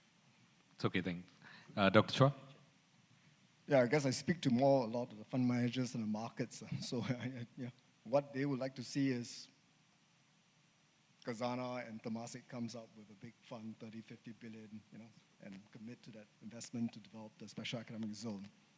Or Capital Land and UM Sunrise comes up with another big investment in the area, right? Just like Technosa Jaya. Or my second home, a concessionary scheme for Singaporeans with lower income requirements and all that to live and retire in Iskandar, but perhaps with flexibility with some kind of part-time work. Or like Penang, cut the stamp duty on property or lower the threshold for buying Johor property for Singaporeans. Those will be quick wins, but obviously with concessions required on the part of the government. Thank you, Dr. Chua. So basically, from the start point where we talked about the mobility, location, incentive, we have addressed all aspects of it. A set of data-driven, demand-driven input has been given. But one thing runs across common. It's a link of having to have the government working together, and the state from our side and the other side. Agencies able to work together in an integrated manner. Industry being able to work together in an integrated manner. Looks like a lot more. Academia able to work together in terms of exchange of talent, parity of recognition of programs and so on. It's a lot more to think about. And also socially, from a society perspective, how do we bridge this as well? So it's a lot of lists here, but I think there are some priorities that we need to work towards, and the year one priorities have been dished out by our panel today. And with that, I think as we go with this dialogue and conversations together, hopefully the next one in Singapore and the one after that in Johor, we'll be able to make sure that we make it concrete. So with that, please give a round of applause to our panel. Thank you very much. Thank you, panelists, for the engaging discussion. Please remain on stage for photo taking.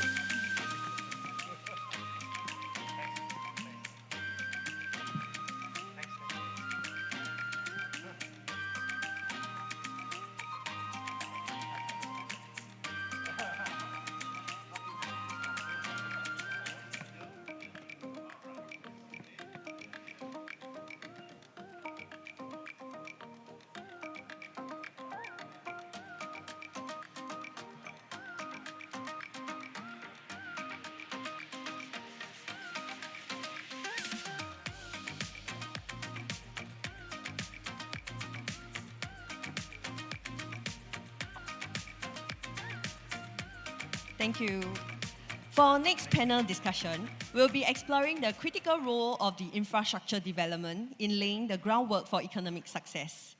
And if you have any questions for our panelists, please visit slido.com and enter the code JC2024 to submit your questions. May I invite our moderator for this panel, Dr. Muhammad Najib Razali, Director, Real Estate, Faculty of Built Environment and Surveying from University Technology Malaysia, to introduce the rest of the distinguished panelists. Please welcome Dr. Najib.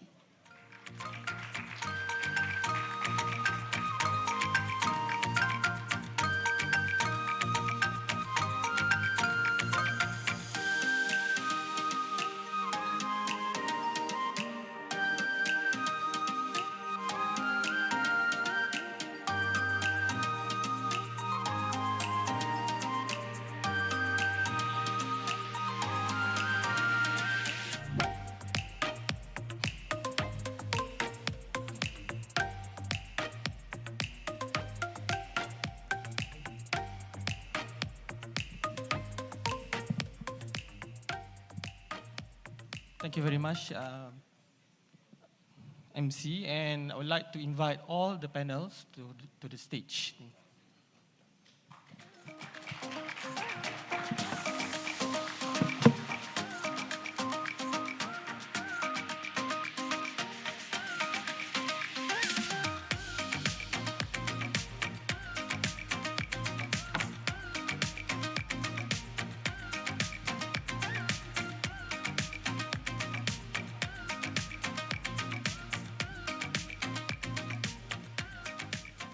I think we should start as soon as possible because we are running out of time.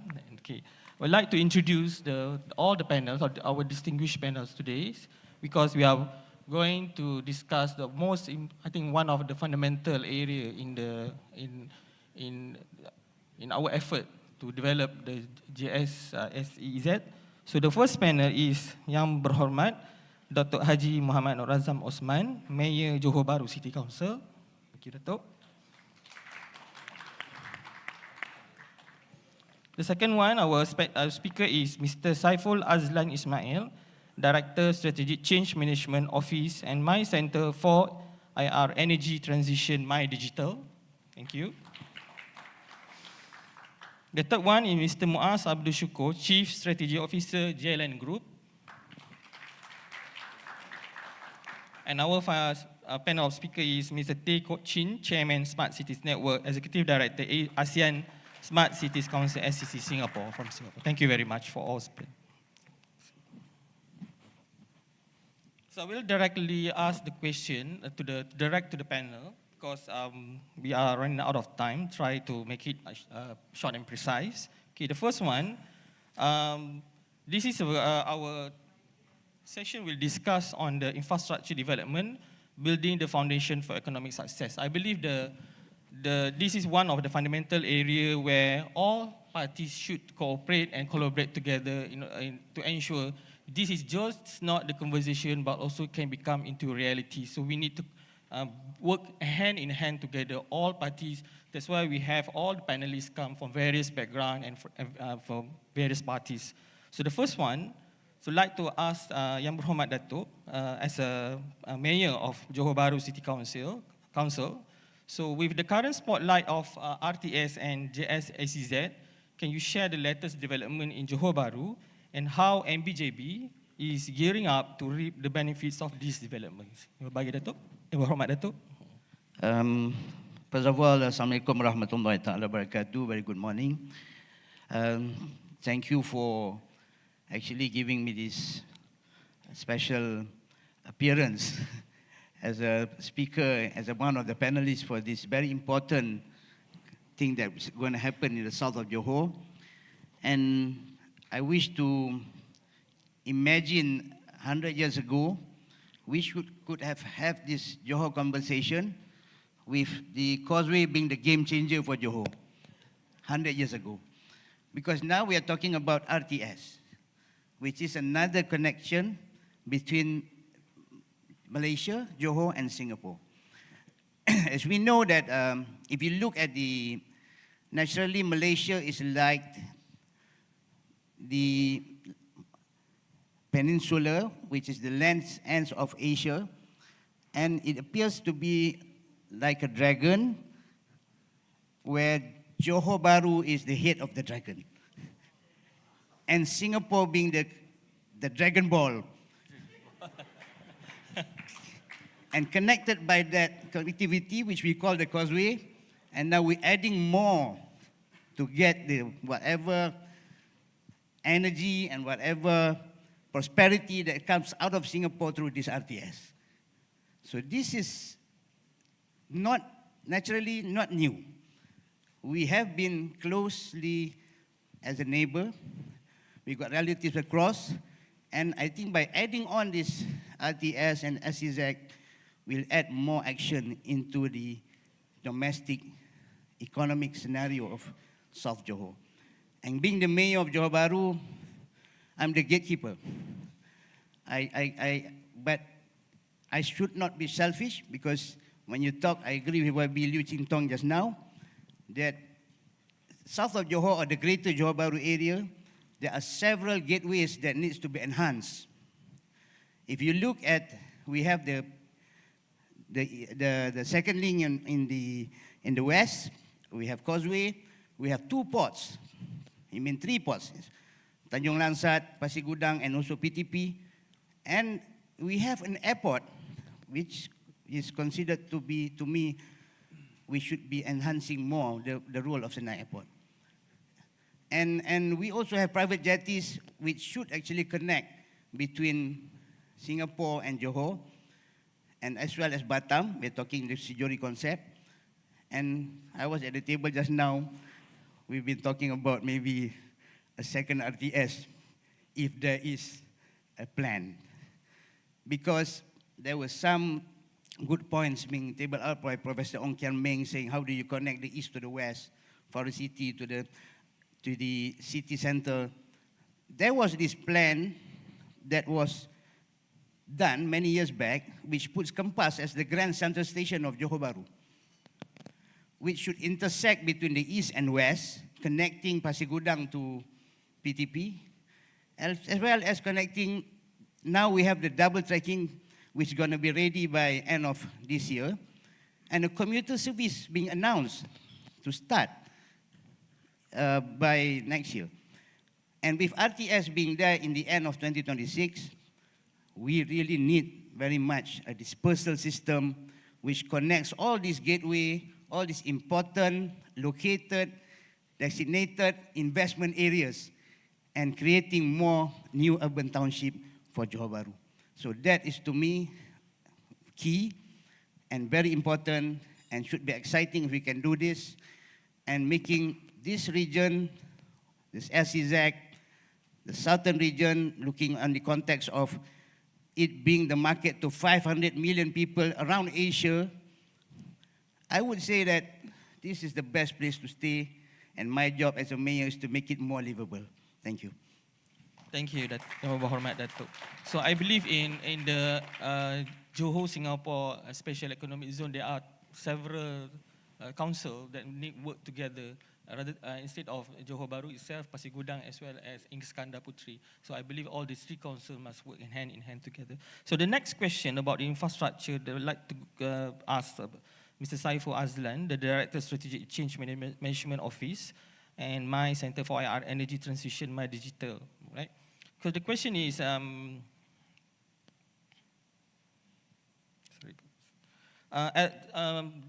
just now we have heard about the state level, but now at the federal level, what kind of infrastructure development blueprints that we need to focus on, and at the Johor, and how can Johor and SEZ can benefit from these blueprints? Okay, thank you for the question, and thank you to Gov Insider and Jacob for inviting me to this event. So, just to give a bit of context in terms of what My Digital Corporation does. In 2021, two blueprints were released: the Malaysian Digital Economic Blueprint and the National 4IR Policy. Both of these documents outline a timeline and initiatives that runs till 2030 to basically improve upon the digitalization of Malaysia. One of the key pillars of this blueprint is on digital infrastructure and data.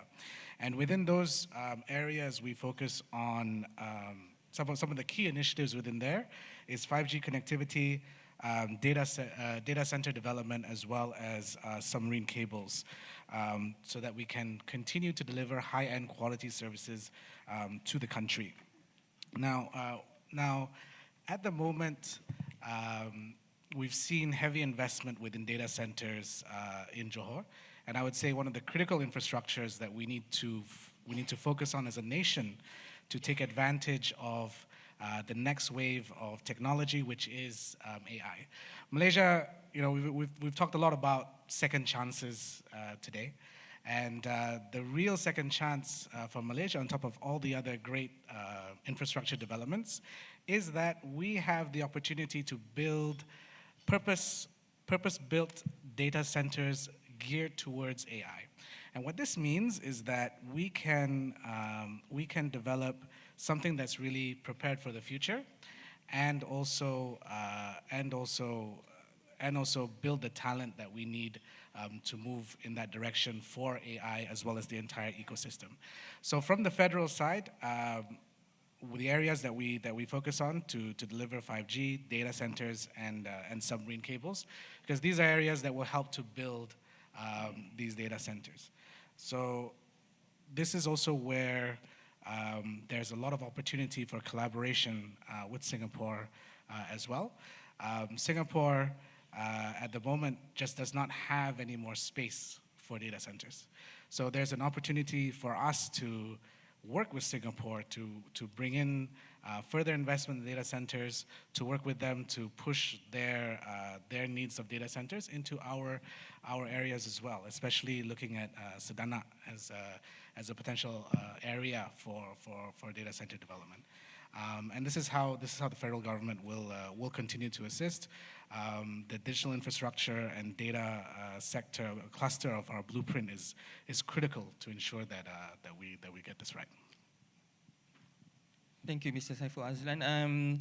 As academician myself, when we did many research as academics, but at the end of the day, and when we have a research output, it's back to the governance actually. It's always governance. So I believe from federal to the state, it must have collaborate, work together in harmony, and think always about the people. Because the benefit the community will get the benefit eventually. Okay. Now I would like to ask the question to our one of the main GLC in Johor, the state of Johor, GLG, to Mr. Muaz.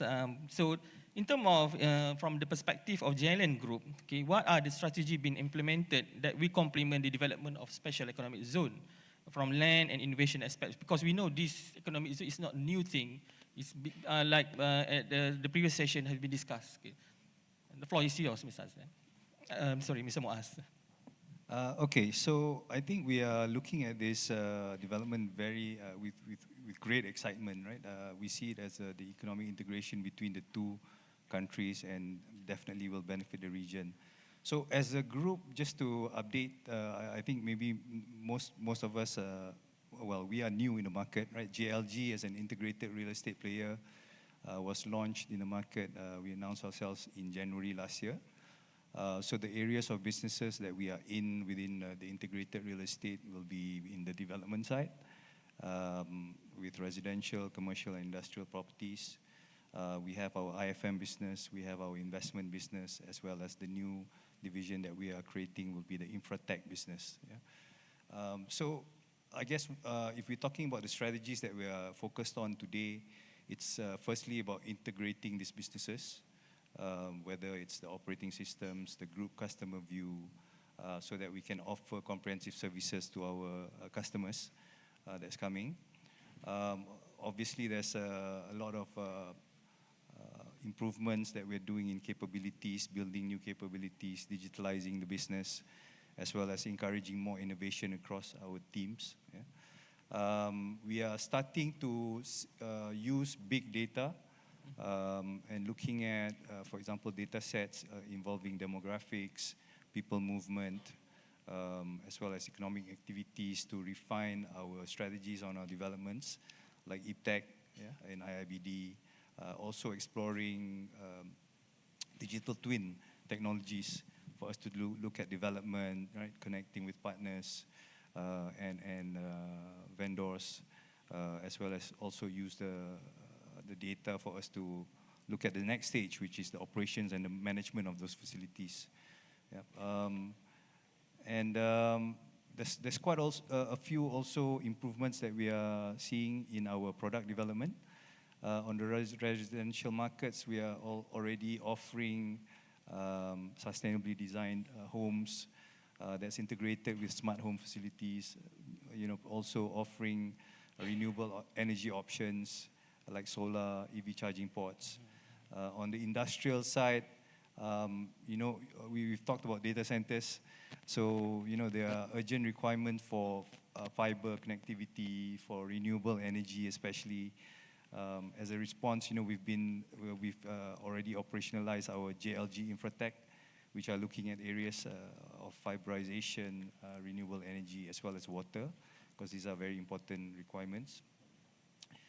I think those are the key strategies, but for us to realize all this, right, there's lots of opportunities, and we see a lot of growth areas within our flagship developments.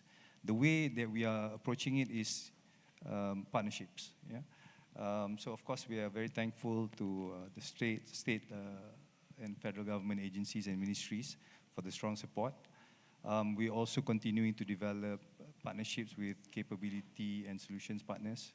So for example, we are working with RE players like Synergy, Argentari, Sols, even before, to look at solar, to look at EV charging ports for our assets.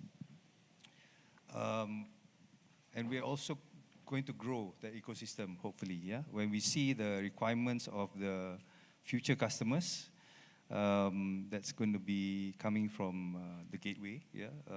So Singapore we see as a gateway to not just Singaporean, but also the international market coming into our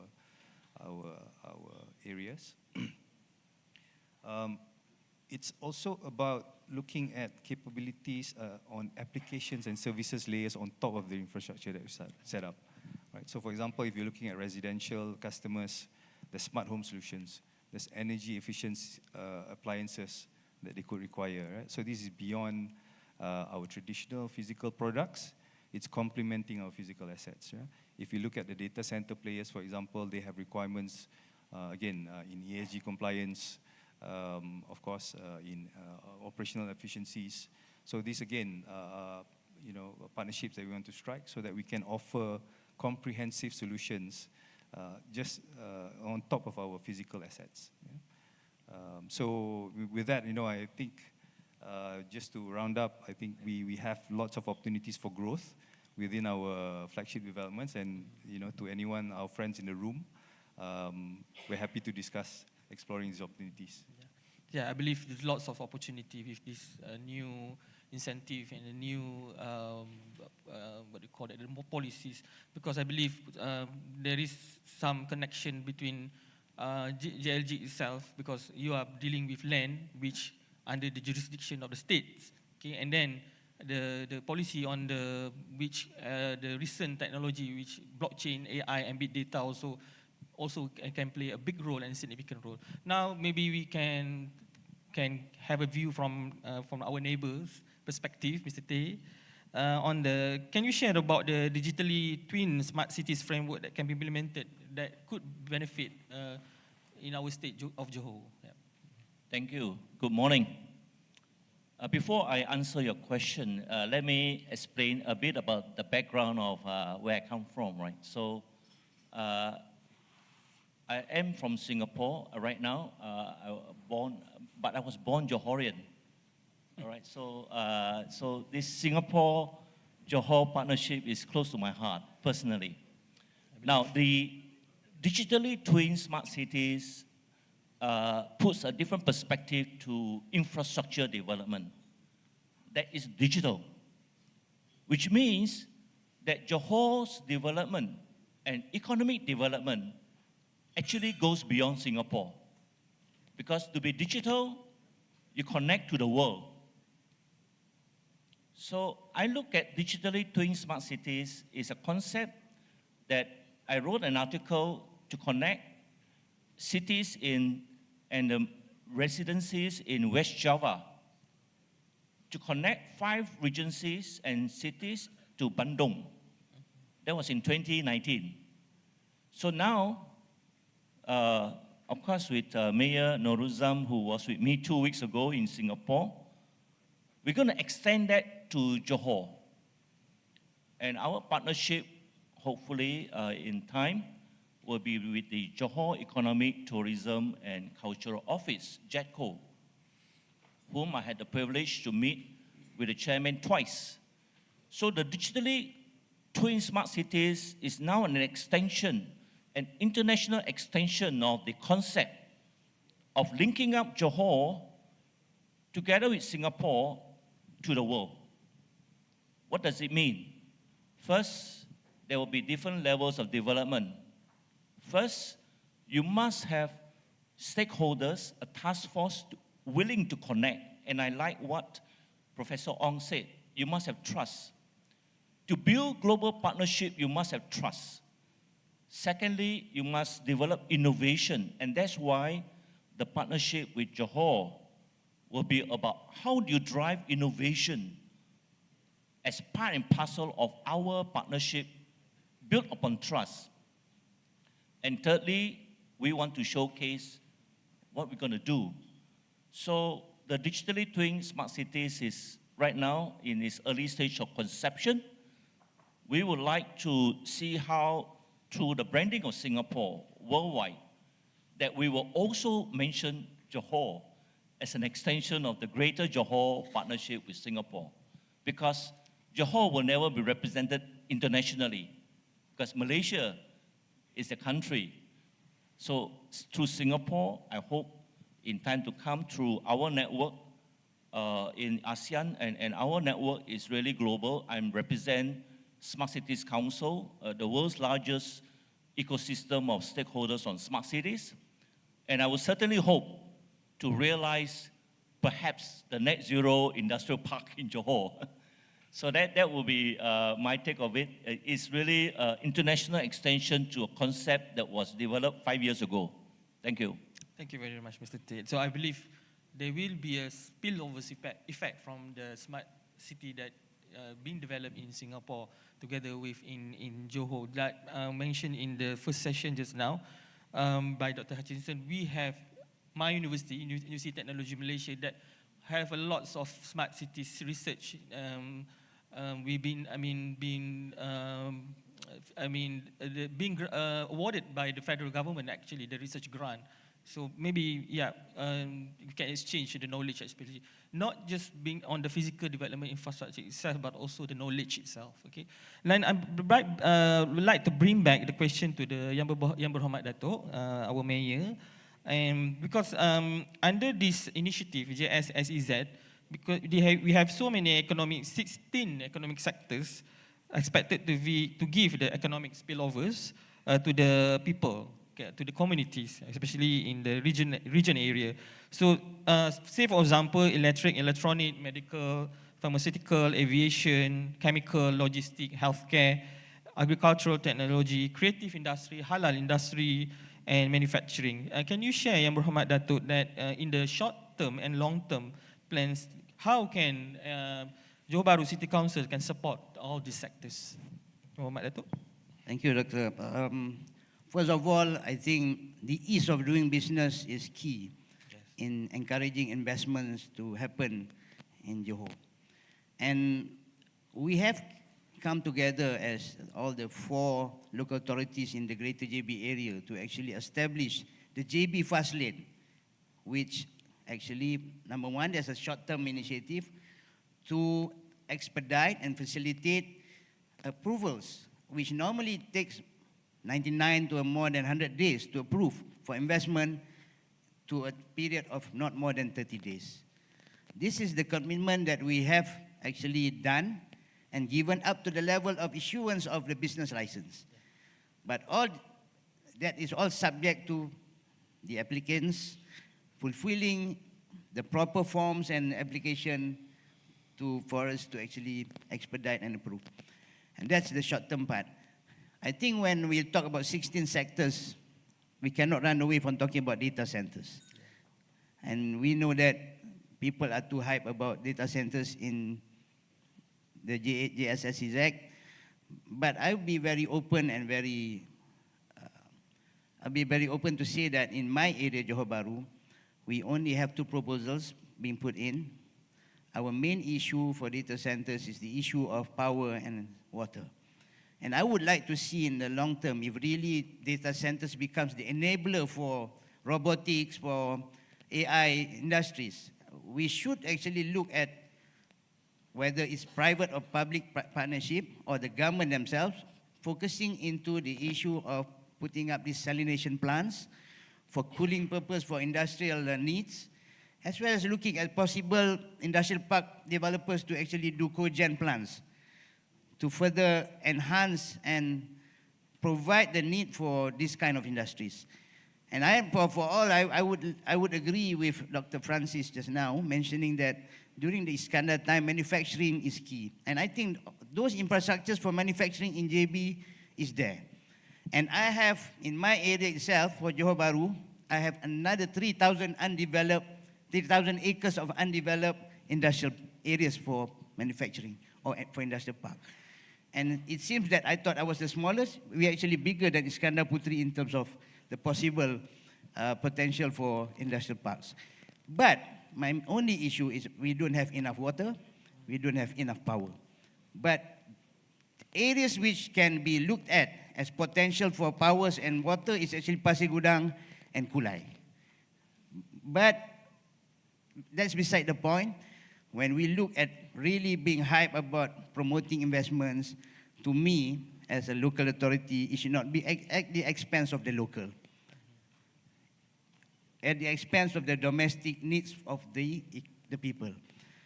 Now we have 2.3 million people in the south of Johor, which is in the greater Johor Bahru area, not including Pengerang and Pontian. But we foresee that with this RTS, there'll be an increase in the population in terms of transient population or people coming from all over Malaysia wanting to reap the benefits of the Johor economy. And at the moment, there's a lot of hype to put in a lot of property developments within 5-kilometer radius of the RTS. I've been getting a lot of, that's good for me actually. I get a lot of revenue for people to ask to do developments in my area. But I would like to see more of these developments being spread out in the greater Johor Bahru area. And more needs to be done in terms of putting the long-term part is actually the connectivity between these growth centers or the new urban areas. And I am also very happy to know that the government is looking into putting up a new law, it's being called the Urban Redevelopment Law or something, very soon. Sorry? Urban sprawl. No, it's Urban regeneration. Urban rejuvenation, yes. That's the new act that is coming up. Because I think JB is not a greenfield. We need to relocate, we need to restructure back the city itself. JB is an old city. 100 years ago, we got the causeway. JB is about 170 years and used to be called Iskandar Putri, not Johor Bahru, actually. And we know that there's three main rivers around in Johor Bahru. Because if you want to go for JSEZ, you're talking about making the whole of that JSEZ more livable, sustainable, and green. And I would say that we need to look at how do you reorganize back this to make sure that with this reurbanization act coming in, my role as a local authority, I can actually have more power and more understanding, especially the trust issue with federal and state government to actually restructure back. And this is what Singapore did 30 years ago. I was very impressed to see that the Singapore River was transformed within 10 to 15 years to become Marina Bay. And so we have 3 rivers in JB, 3 main rivers, Sungai Skudai, Sungai Tebrau, and of course the famous Sungai Segit. But that Sungai Segit is very small. But most important is Sungai Tebrau and Sungai Skudai, and along those areas there are potential also areas for development and for people to stay. And these are to me things that we need to look at how to address these issues short term and long term, and everyone needs to come together. We don't want this to become a hype, a big property play like what this hype became when Iskandar was announced. And there was a big glut as well. And I still got people not paying their assessment rates to me. Thanks. Since the glut, since the COVID times, and we know that it's not something sustainable. We need to further expand. And this is where this concept of working together between the local authorities is key. You see, if I combine my revenue together with Iskandar Putri, together with Kulai and Pasir Gudang, easily we will collect more than 1.5 billion revenue. And that's a lot of money if we plan together and do a lot of savings, and a lot of effort can be put into the infrastructure and also putting in the right ingredients to make JSEZ a success. So that will be my take on this question. Thank you. Thank you, Yang Berhormat Datuk. So I could summarize that the several keywords from here is to ensure that all these sectors are successful being implemented. Is the ease to do business, and also the other two the prerequisite of the infrastructure is water and energy itself. So that means we need to think something innovation to solve these two major utilities, energy and water. So the next question that maybe from the many opportunities of the 16 sectors in Johor Bahru itself, okay, maybe I could ask Mr. Saiful Azlan, because the SEZ begins to take a root. So how do you think about the opportunity in terms of investment to Johor? So what are the investment actually?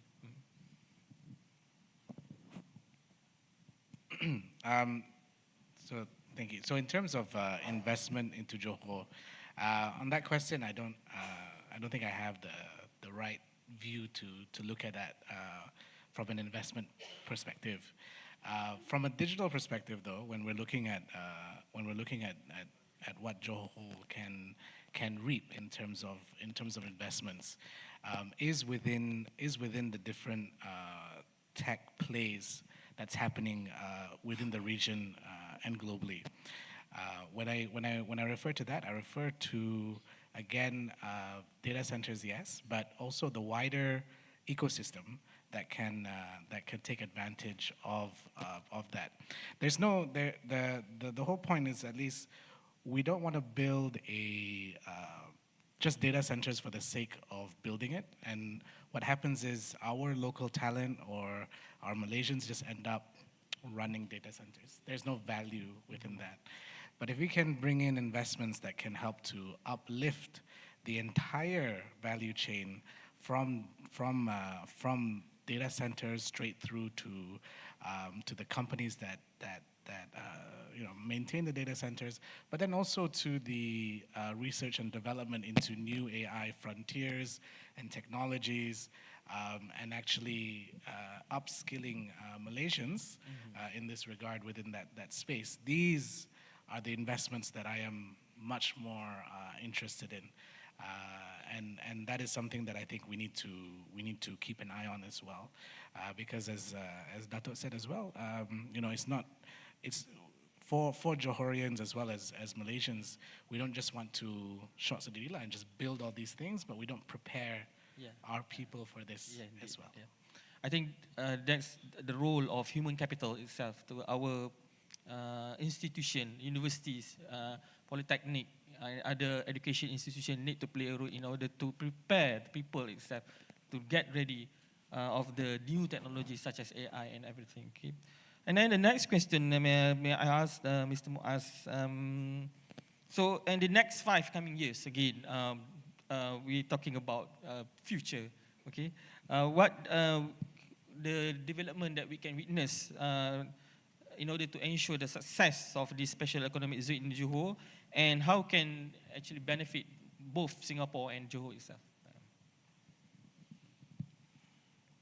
Okay, I think in the next 5 years, when we see the SEZ realized, right? So we are imagining the RTS is online, and we see the CIQ, all the main infrastructure to facilitate the movement of people is already in place. I think what's interesting, and to echo Yang Muhammad, Dato' Mia's statement just now, right? I think the CBD is going to be transformed, right? If you imagine there'll be a more international crowd coming through the gateway from Singapore and beyond, what would the landscape look like? Yeah. So what kind of CBD can we envision to make it more conducive, right? To encourage innovation, to encourage world-class events, as mentioned just now, to bring in more creative arts and heritage activities. Yeah, I also heard just now that we were talking about content.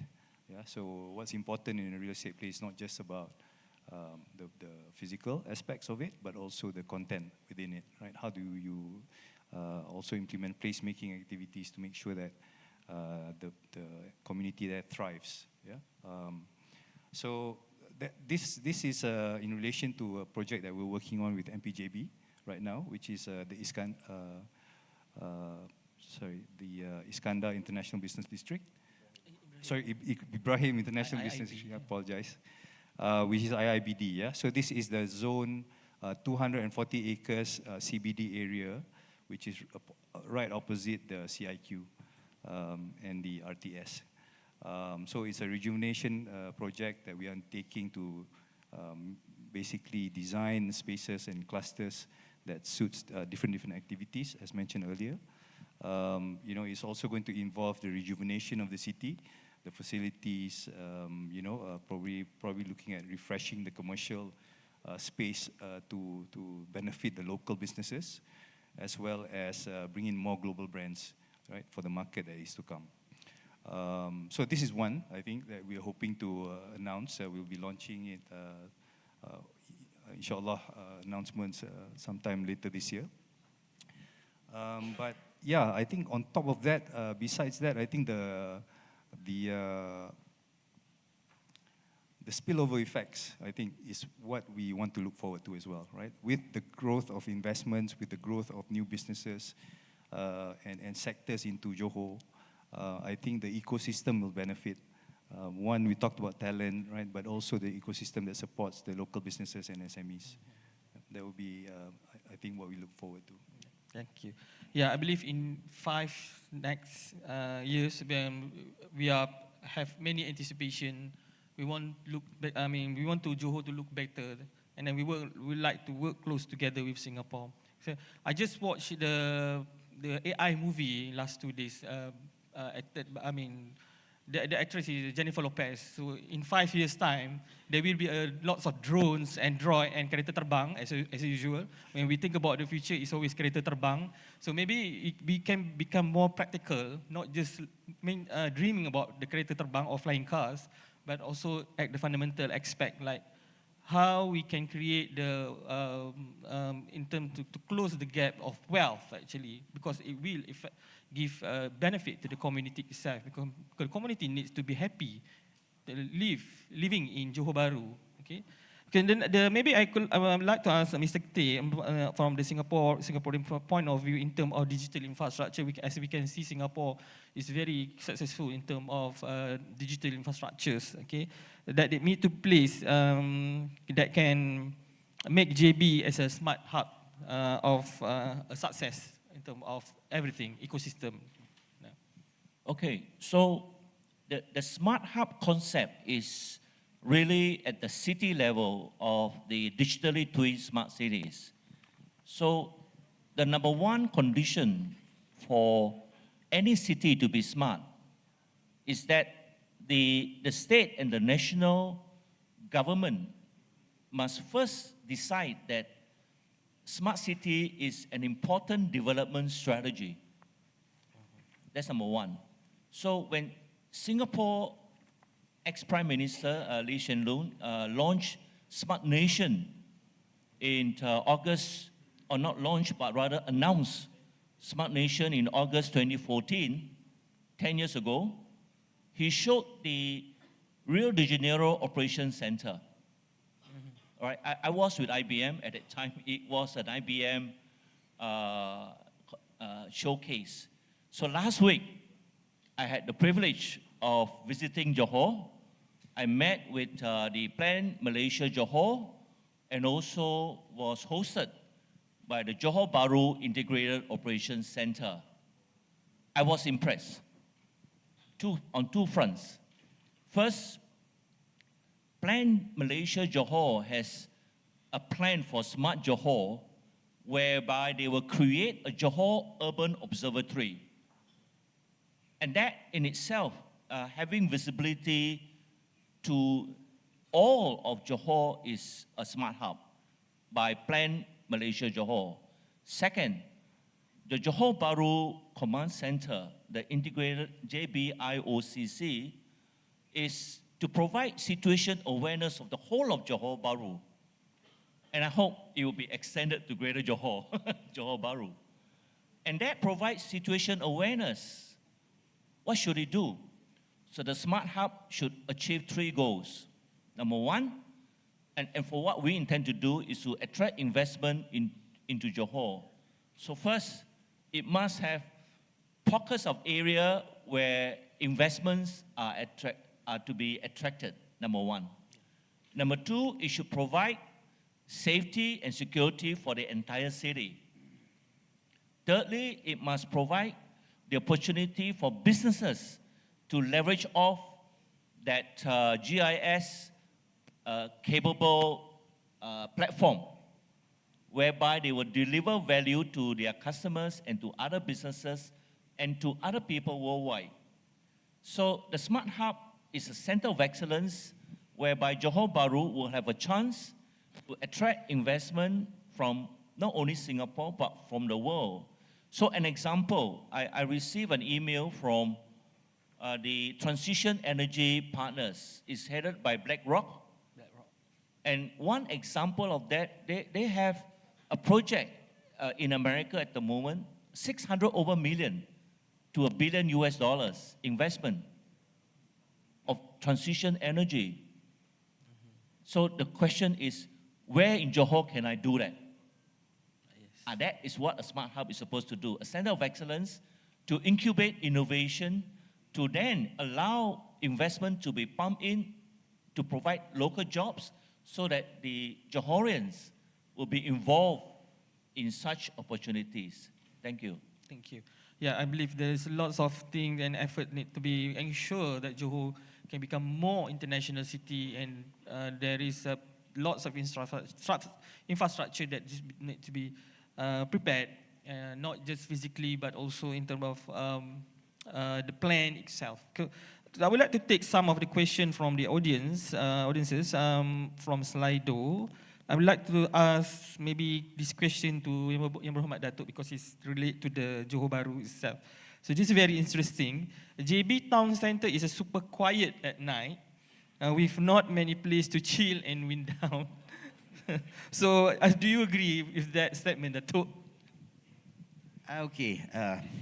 I think this is back to this social media postings and viral of JB not being attractive, and there's nothing much about JB being a touristic. I think people should come and experience JB in the first place. And why you see during weekends you have jams, you have people coming through the causeway. My office sits smack at where Singaporeans wants to go back to Singapore. And every Sunday I will try to squeeze my way back home. And I don't see why people say that there's nothing in Johor Bahru. But I do agree that there's a lot of things not in place yet at this time because construction is happening all over Johor Bahru. That part I can agree. But I think when everything is quite ready, JB is not just a border town. JB is not just with this SEZ thing. What we want to see is people to actually come and enjoy and maybe stay, work.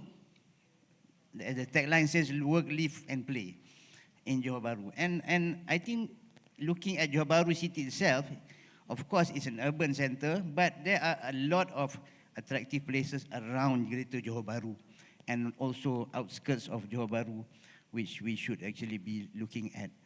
Once you improve the connectivity, you improve the infrastructure, you improve on the digital transformation of the city itself, I believe that people will see more attractive places and more visible of Johor Bahru from time to come. So have faith, believe, and come to Johor Bahru. Please come and visit Johor Bahru. Okay, maybe one last question from the audience. I would like to ask Mr. Saiful Azlan because it's related to the data center. So it is said that the data center have very minimal multiplier to economic spillovers, such as low employment opportunities in this data center. Is it true? Is it really true? So I think that's an interesting point. I mean, when we talk about low employment value, yes. I mean, if you're just looking at the data centers itself, up until the point the data centers are completed, effectively after that, what do you have than just a central hub where other people's data really goes through? So maintenance of those data centers probably not high priority, but that's where I mentioned it's a lot more in terms of how we enable those data centers to span out to other startups, SMEs, other companies that can take advantage of these data centers, because the data center itself is not I mean, it is valuable, but it is not the economic multiplier that you really need. Now, imagine if we could use these data centers as Malaysia, as the Malaysian government, or the data centers as a private front, to provide GPU run cloud credits for SMEs or for startups in Malaysia, to really incubate their own AI processes. That saves a lot of money for any SME or startup that doesn't have the resources to, use these data centers at the best opportunity for AI development. So this is where you can really pull a lot of value beyond just the building and the throughput of data to the rest of the ecosystem. Thank you very much.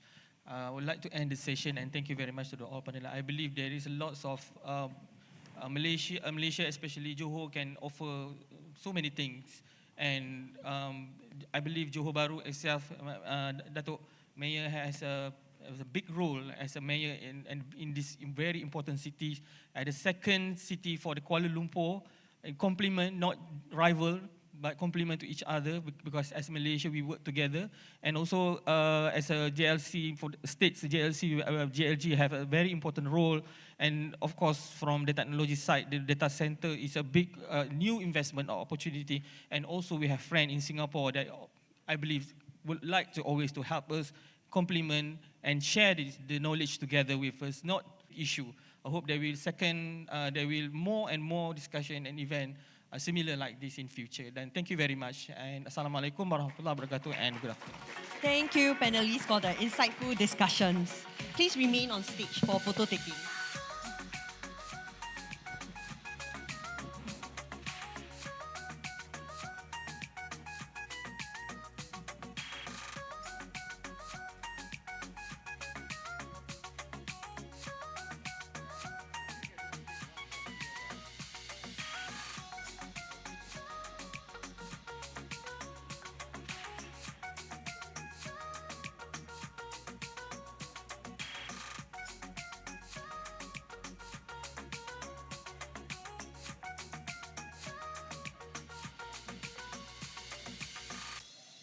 Thank you. Let's give them another round of applause. Our third and last panel session for the day is on technology and innovation as cornerstones for Johor economic growth. Join our panelists to uncover the transformative potential of technology and innovation as the key pillars driving Johor's economic growth. By now, you are all expert at this. If you have any questions for our panelists, please hop on to slido.com and key in the code JC2024 and send in those questions to our panelists. Without further ado, may I invite our moderator for this session, Mr. Chee Hong Nor, Director of Corporate Information Center from Help University, to introduce the rest of the esteemed panelists. Please welcome Mr. Chee.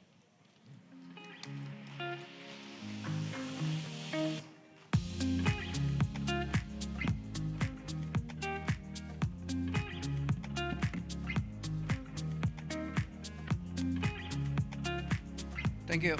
May I invite all the panelists to come on stage, please?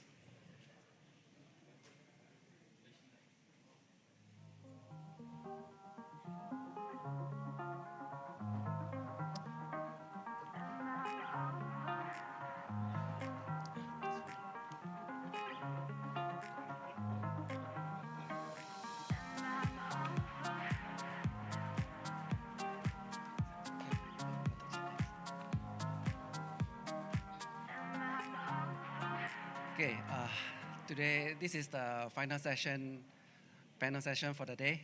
I hope that you guys have gained a lot of insights from the previous sessions, and hope that our panelists will share more insights and everybody will have more information to prepare for the upcoming Johor Singapore Special Economic Zone. Let me introduce my panelists. First, Dato Noor Azman Hassan. He's from Deputy Secretary General of Technology Development from MOSTI. Yes, thank you for having us, especially having me here, Mr. Chee, and of course Chee, and also the organizer for inviting MOSTI to share some of the insights. Yeah. Thank you. Next, Encik Muhammad Nazin. Well, thank you. Greetings from Talent Corp. Thank you for having us. I hope we can share more about the SSCZ, especially from the perspective of us being the Secretariat for Working Group Talent. Great. Ms. Kay, she's the founder of Star IIX. Thank you, Ngo. First of all, I would like to thank Gov Insider and Jacob for inviting me to be here as a panelist. So I have actually, I'm a new kid on the block, but I have a perspective from the government and also now industry. So here I am to share my insights actually. Great, looking forward. And Dr. Andrew Lau, he's from Microsoft. Yeah, hi, good afternoon everybody. Thanks for having myself and of course representing Microsoft here. So I think we have a tough responsibility. We are in between lunch and this session. So hopefully we can make this a bit lively for you guys, yeah? Yeah, we have a lot of things to cover with a very short time. So we have to just be very short and precise to the questions. And for the audience, you guys has been reminded, we will take your questions via Slido. And for those questions that is posted, please rate those questions that you would like us most, well, to cover mostly, okay? Which is the most important that you feel that we should cover. Okay, let's go on to the session. I will ask general questions to all the panelists first before I will shoot the individual questions to each of them. Then we'll go to the Slido before another round of general questions being asked.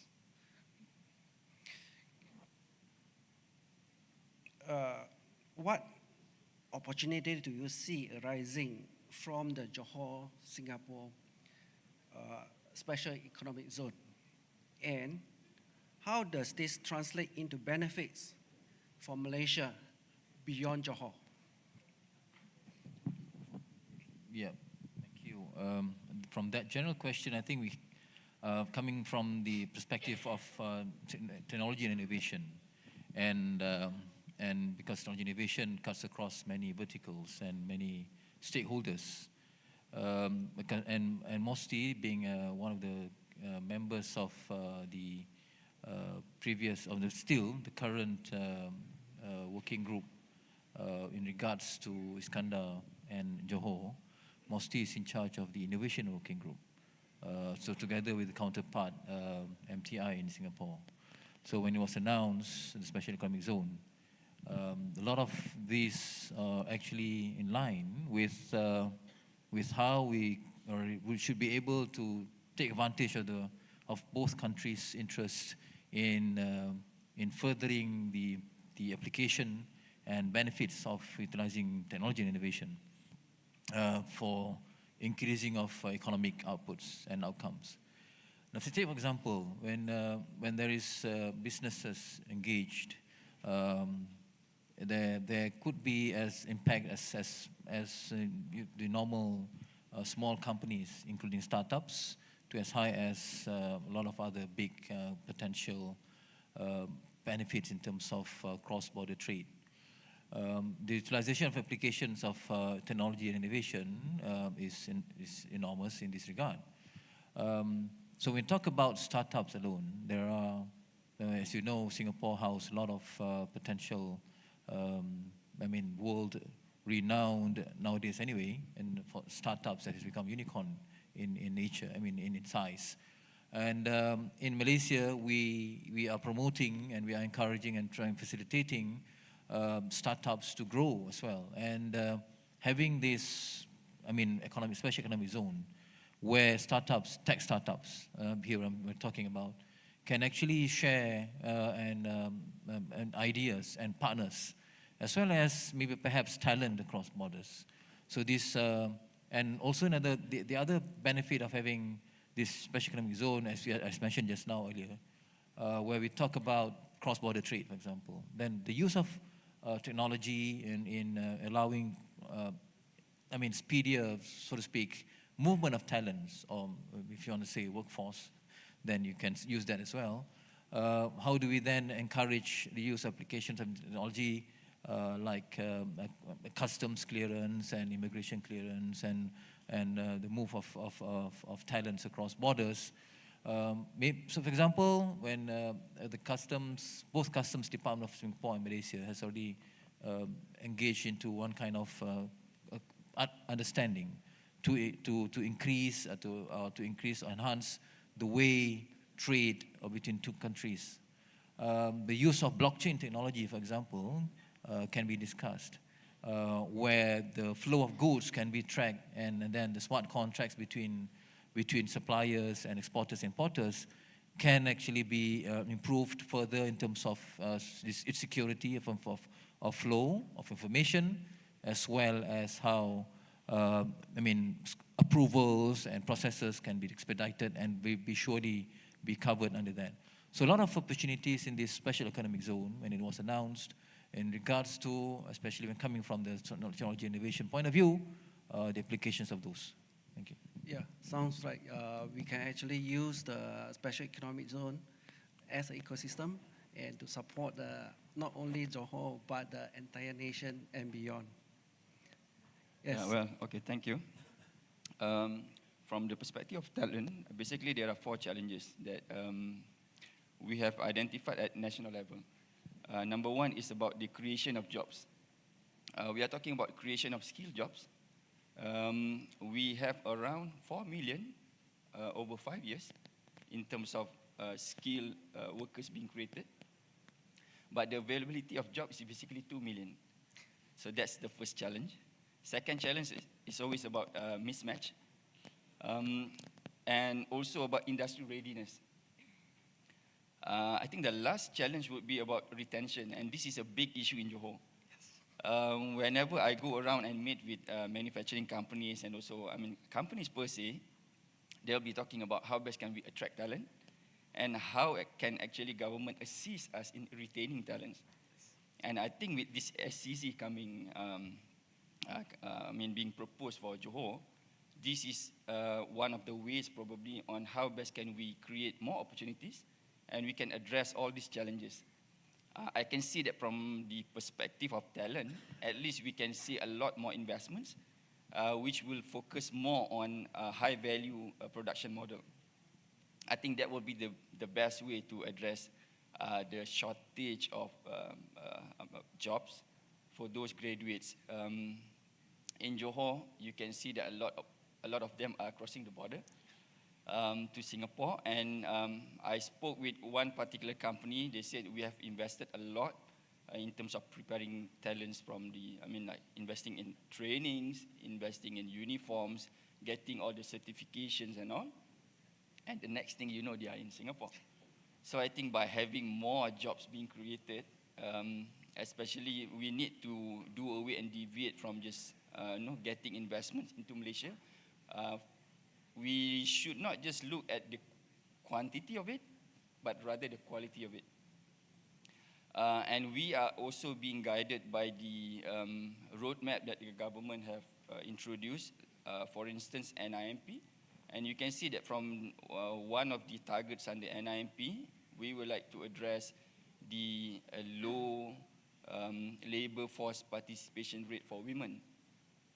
And I think SEZ could present an opportunity for us to also address that, because we have a lot of women professionals, and they are very able, they are very competent, and they are very less likely to cross the border as compared to their male counterparts. So I think that will be my take on the opportunities.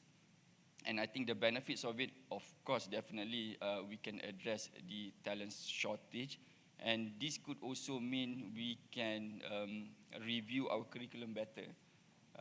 Why? Because we are seeing a lot more investments in new areas. I'm quite certain everyone is pretty much aware of the sectors for SEZ. And you can see that there are potential of additional 6 more sectors being considered. So this is also another opportunity that we are looking at. Probably the new curriculum, and also like UTM, they have just launched their Faculty of AI. That could also present an opportunity to start developing more talents in these new growth areas. Thank you. Yes, thank you, Nazib. I think that is a good value proposition for the SEZ.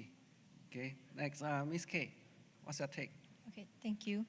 I think it's inevitable, the Johor Singapore Special Economic Zone, SEZ, because it's just inevitable. But it presents an collaborative opportunity for both regions, actually, Singapore and Johor, and it will have an indirect impact to Malaysia. Why I say that? Okay, Singapore is worldly recognized for 3 things. First, financial center. Second, innovation hub. Third, clean and green city. So with this collaboration, Singapore should be the financial engine, and Johor should be the extended bay as the scientific technological solution for Southeast Asia. Okay, so therefore we should work together to create industrial solutions transformative solutions for industrial consumption. And working closely with Fraunhofer, IEM, they are the largest research organization in Europe with 3 billion euro budget.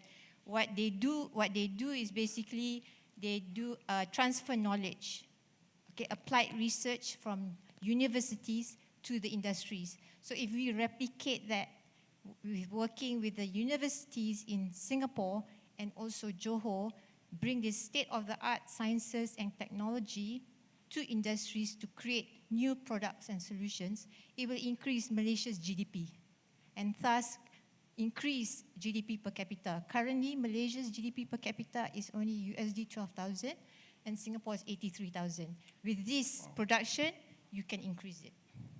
That's my take. Great. I think it's basically we need to work together and put our strengths together to use and not fighting for each other's. Okay, Dr. Andrew. All right. Obviously, I come from Microsoft, right? Technology company.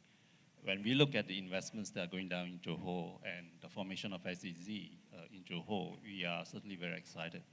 From the digital infrastructure side, the investment actually spurs a huge amount of ecosystems that will benefit Johor and make Johor, in fact, leading possibly within this region as well. And if you look at some of the statistics in terms of how investments are going to Johor, it does support this. So digital infrastructure, obviously, when we talk about DCs, and there were some discussion just now, actually spurs a lot of surrounding technology that will be innovation to Johor. Things like, for example, renewable energy, intelligent grids is the other one that's going to come up. Not to mention, obviously, the soft side of things, right, which is the AI and, of course, cybersecurity that surrounds that, and, of course, the whole cloud environment that comes. So all this actually is going to center around Johor once these billions of dollars of investments go in, and they are actually going in. And they will spill over into Malaysia as well. I think the other question is really not just looking at Johor as Johor, right, but Johor as the national asset for the entire country, which is Malaysia, and where can it actually go? There's a lot of talk just now about trust, and this is really important because when we are talking about trust between organizations, from the technology side, we're also talking about trust, for example, cross-data flow, as well as also cross-IP flow. And I think that's where Johor can actually play a very leading role in shaping national policies and influencing policies that will actually inspire the rest of Malaysia to go forward in the digital infrastructure area. There's so much excitement, and we are very, very excited about Johor. Yes, I'm sure Microsoft is very excited, or else you won't be putting 2.2 billion into Malaysia. Okay, now to Dato. What is the current and the future initiatives can you share that MOSTI is working on that can support the industry and supercharge the Johor-Singapore Special Economic Zone? Yeah, as I said earlier on, we're working with our counterpart, and Ministry of Trade and Industry of Singapore in the Innovation Group. So when we discussed about the potential areas that can actually enhance, we were talking about, of course, the more advanced technology, even in regards to the supply of, working together in terms of more clean and alternative energy like hydrogen as a carrier as well as energy source. So that is one aspect where I think surrounding this area, there is an opportunity to actually embark on the production of hydrogen, for example, and generation of hydrogen, the production of hydrogen, and ensuring transport and storage of hydrogen. So that could be one. This is in line also with MOSTI's, we launched last year, of course, this hydrogen economy and technology roadmap. So we're targeting by 2030 some 12 billion ringgit worth of investments and GDP contribution to the country from hydrogen economy and technology advancement. In regards to other kinds of innovation, when you talk about digital economy, for example, of course, when you talk about digital applications, of course, data centers are coming to play, but how our previous panel speaker was saying, I mean, data centers alone, I mean, the value added into it is as such that there's a limit into it, because it requires a lot more of infrastructure as well to operate. But how do we then utilize this for better, I mean, more robust growth of potentials, maybe getting talent, creating more opportunities, startups and whatnot, in the areas of AI, which require cloud computing as well, and how certain aspects of digital economy requires a lot of computing power in terms of HPC, for example. Some cloud AI HPC tools that we can utilize and invite more investment into this solutioning. We have a lot of, so to speak, AI players within the country itself, and working together with the likes of multinationals in this regard as well. So the way that AI roadmap that MOSTI has introduced is to also focus on certain economic sector like healthcare and also agriculture.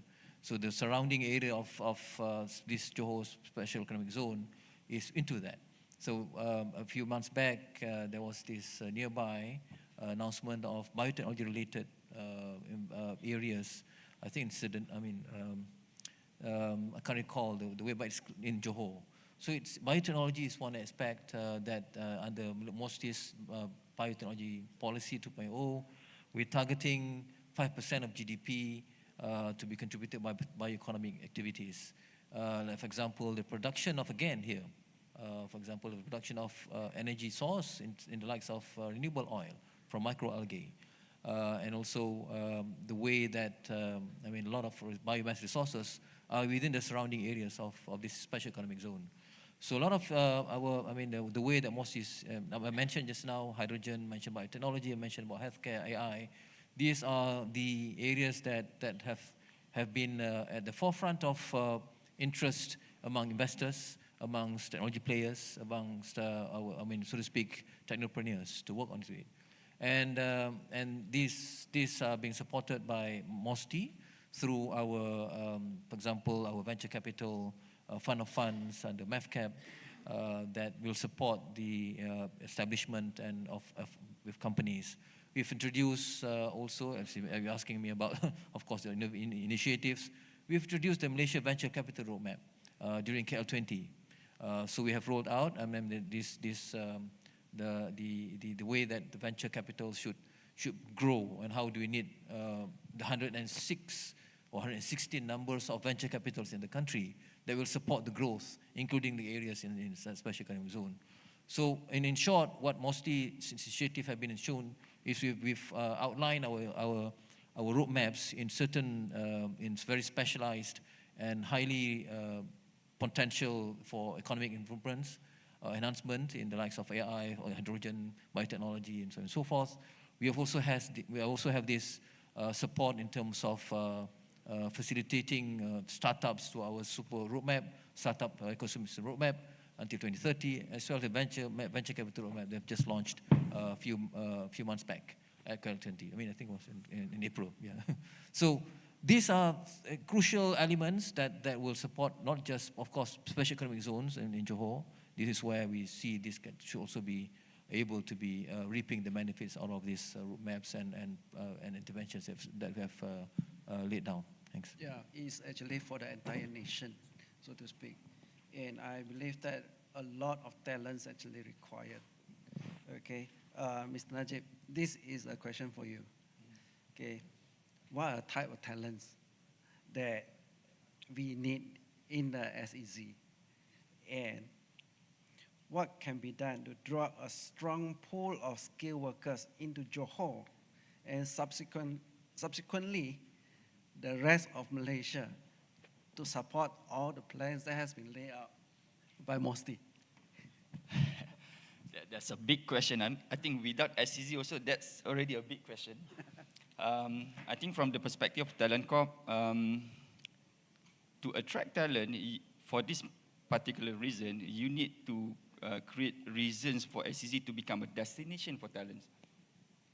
To become a destination for talent, it has to create, or it has to offer all the necessary elements to attract the right talents to come and work and live and serve in Johor or in SEZ for that matter. we are now focusing more on bringing more local talents rather than just settle for expatriates. That's number one. And we are trying to see from the perspective of talent. Of course, number one, if you want to attract the best talent, salary is the main motivation. Remuneration package should be something that we must really consider, and it is to be driven by the industry. There are certain factions trying to advocate or at least to influence the decision for that to be in the form of a policy. And I think we need to work closer together with the industry to really see at how best can we address this alignment of salaries challenge. Because in Singapore, we do know for a fact that there are some areas or sectors which the industry themselves actually review and introduce increment of up to even 40%. So that can be done or can be introduced in SEZ for that matter.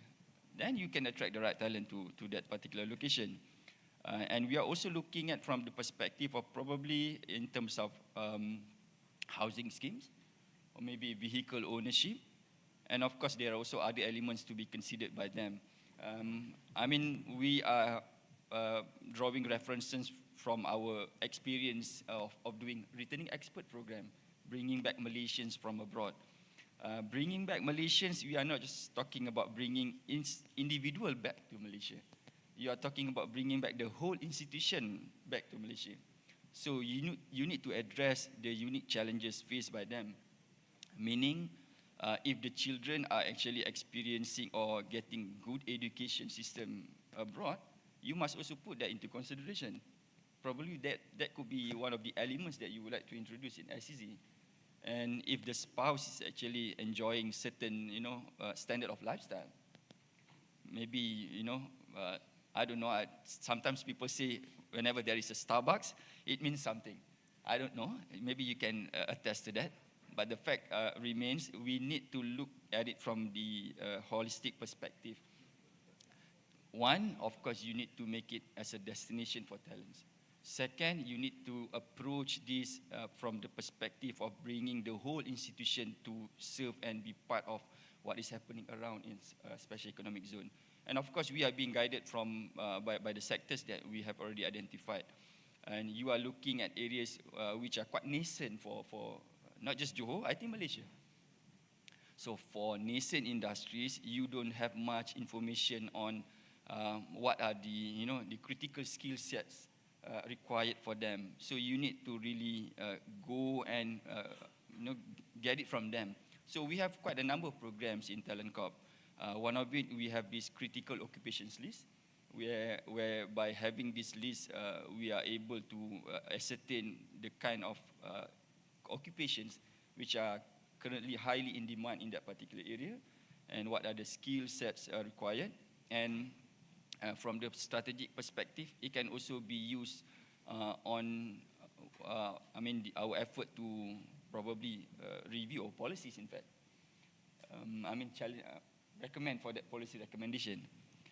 That's from the critical occupations list. And we are continuously engaging with the industry players through our industry academia collaboration workshop. So we are doing this quite regularly based on sectors. So I think we are trying to do the same for SEZ as well.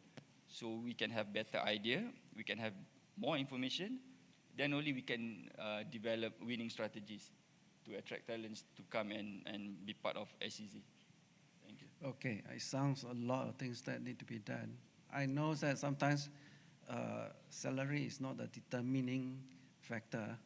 There are other factors that we can actually develop, and we give us slightly lower amount of salary compared to Singapore. But with other added fringe benefits, we should be able to retain them. Yeah, if I can add to that. Yeah, actually, we are also looking at from the perspective of probably introducing more on flexibility, work-life balance. So we are advocating for more companies to come on board and adopt ESG principle. And from the S principle, the social principle, then you are able to really look at how your talents can be further developed and enjoy certain work-life balance while serving in your organization. And some of the companies, they are actually being governed or dictated by the upper companies that they are serving. I mean, as they are part of the supply chain, the RBA requirement and other requirements would require them to transform. And they are now looking at how best can they prepare accommodation for their workers and try to avoid from this forced labor kind of challenge. And so we are looking at it from that angle as well. And of course, again, monetary is always the biggest motivation. Okay, Ms. K, in our earlier conversation, you mentioned that Johor or even Malaysia alone is too small. A market for a startup to grow, scale, and show value for investors. You have had to look beyond to find larger markets.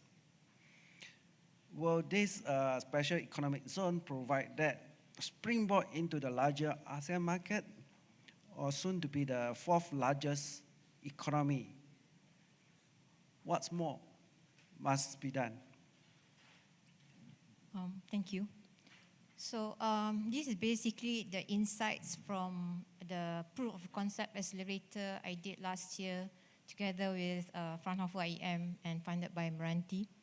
I brought German corporates' problem statements to Malaysia and for our local startups, and I can't even, I had to include SME actually because we just do not have enough. Because when I say startups, it refers to transformative innovation, meaning deep technology. So the German corporates are looking for deep tech companies. Okay, so when it comes to the difficulty was because in Malaysia, right? Okay, in order for these startups to basically sustain, they require revenues. And currently, the Malaysian conglomerates do not have the framework and governance to accommodate startups. They have framework for vendors, but not startups. But I understand the situation right now. But for the MNCs in Malaysia, their focus is production. So therefore, to incorporate a transformative innovation, the decision-making lies in the research and development hub or the HQ. So therefore, these startups which have transformative innovation do not have corporates to supply. So therefore, it's difficult. And if, let's say, there are opportunities, the corporations basically prefers to work with their existing network of suppliers. So the opportunity is actually, right, to create this more of this transformative innovation with Singapore, because they can actually launch at Johor, at the SEZ, work together with Singapore and unlock the VC capital, venture capital, and then launch to the larger ASEAN market. So what needs to be done? Yes, we have a lot of roadmaps, but that's 30%. 70% is execution. We just need to work together, execute according to the milestone. That's my take on that. Thank you. Sometimes say it is easier than done. Okay, Andrew. With Malaysian digital economy grow to more than 25% of the GDP by this year, what are the technologies that Malaysia should prioritize? Yeah, that's an interesting question, right? Obviously, the digital element of the economy, not only in Malaysia, but any other country today, is a very, very strong driver. I'll just highlight two key points, I guess, especially for Malaysia, and looking at the amount of investments that are coming in. First one is really, there's no doubt AI would be a very important technology that we here in Malaysia and the rest of the world needs to focus in. Why do we say that? We in Microsoft thinks that 2024, this year, okay, will be the year of what we call technology diffusion for AI. We will see AI going into every industry, whether it's horizontal or in depth. and that will be very, very pervasive. Kind of the first time in the history of technology we have. Today, we have really a paradigm shift of how we interact with computers. We do it now by natural language, right? Everybody talks to computers, not just texting. And that paradigm shift is going to drive a huge amount of differentiation. We also have a reasoning engine, what we call an intelligent engine, that can actually decipher the interaction through natural language, whether it's by speech or by text, or now even by visuals, right, in order to generate an output by itself. So that technology is going to diffuse. And it's really important that Malaysia gets into this act now, because not only this technology is moving fast, in fact, it is moving 3 times as fast as the internet, maybe even more. And if you look at how internet has moved to power economies around the world, AI is going to do it even much faster. And there is, in fact, also statistics that show that it is material impact of AI to GDP, not only in the developed countries, but also to countries in the global south. Therefore, this technology is something that is really important, and we must actually participate in this technology. I kind of really like what Dato was saying just now when she was talking about startups, right? And how we encourage the ecosystem to actually be part of this here in Malaysia. So AI definitely is going to be and must be something that we adopt very, very quickly. And we are seeing tremendous investment in this area. The other area that I'd like to talk about is also around the area of sustainability. I think there were very good speakers, and YB Dato' Meyer from JB mentioned this also, that when we bring infrastructure of this large-scale digital investments in the country, there is an impact to society, right? There is an impact to natural resources. So we must come up also with a technology to, in fact, ensure that while we make investments in digital infrastructure, we also have innovation to support this type of digital transformation. And people like Microsoft, for example, really look forward to that. We have our own sustainability targets, okay? We have what we call, well, we are actually have announced that by 2030, we will be carbon negative, we will be water positive, which means basically we will put in more good water than what we take, and water is very important for data centers. And we will be zero waste as well. E-waste is also the other area that is really important. And we also say that as a company, we will be what we call 100-100-0, which means that by 2025, which is next year, all our data centers will run 100% of the time on 100% renewable, and it will be zero carbon. Now, we therefore look for innovation. We look for technology from the countries that we invest in, like in Malaysia, to support us in our own investments, so as to be able to ensure that we all have a sustainable future for everyone. So if you ask me where Malaysia should invest in, okay, to support this, definitely I think areas of technology in terms of perhaps liquid cooling, renewable energy, which we are doing a lot in solar, right? And even other types of renewables, not just solar. You know, we have a lot of people talking to us about hydrogen, okay, biomass gas. All this is actually very interesting and very, very kind of supporting our vision as well. So in short, basically 2 things: AI, which obviously is very global, okay, and the other, very specific to Malaysia, because of the investments that are going in terms of digital infrastructure built up, really technology around sustainability. I think these 2 will take us very far, and indeed, you know, kind of be a shining light in this part of the world. Yeah, totally agree with you, Andrew. Because yesterday, for your information, PICOM CIO chapter has its annual CIO conference, and we have a 1-day full discussion on AI. And the takeaway is fantastic. We all agree that AI is, we cannot avoid it. We need to embrace it. Of course, with the pros and cons that everybody will have to be aware of. Now, I have these questions on Slido that garners quite a high vote compared to other questions. Well, relates to the earlier trust word that was brought up by Professor Ong. Okay, all these relationships, all these economic collaborations require trust. Okay, the question here is, our political scene is uncertain and every government has new policies. How to convince Singapore our plan will not be easily changed overnight? Panelists? Well, I think if I can take that question first.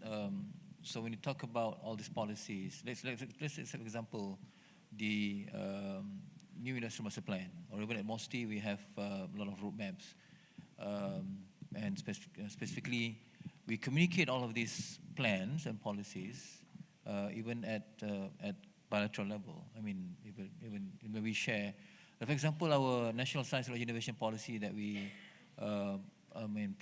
propagated and promoted worldwide has been consistent in terms of the focus areas, the thrust of where we believe we want to invest. Similar to the new MP before that, industrial master plan and so on and so forth. So the main principles of how Malaysia behaves as a country that works with our international partners and trade, and as a trading nation and so on and so forth, working into also venturing into technology-based, knowledge-based, and innovation-based. It has always been in that language. So when we discussed with our partnering countries, when we talk about potential trade and potential partnerships in terms of bilateral relations, it has always been that language. So to say that the policies, I mean, some of these may need to be revised. As you know, policies and roadmaps, these are living documents based on, for example, if you need to change it because there are evidence of example, some economic change in the world economy. So then we'd have to actually review it. But the thrust of a country, of the policies remain the same, and that has been the same language that we communicate with our trading partners, with our country partners, and so on and so forth. So I think as we move towards, as we embark on this journey of partnering with various countries, including our neighboring countries, we have to always be a bit more of making sure that they understand where we are. Always that approach that we've been taking as we interact with our partners.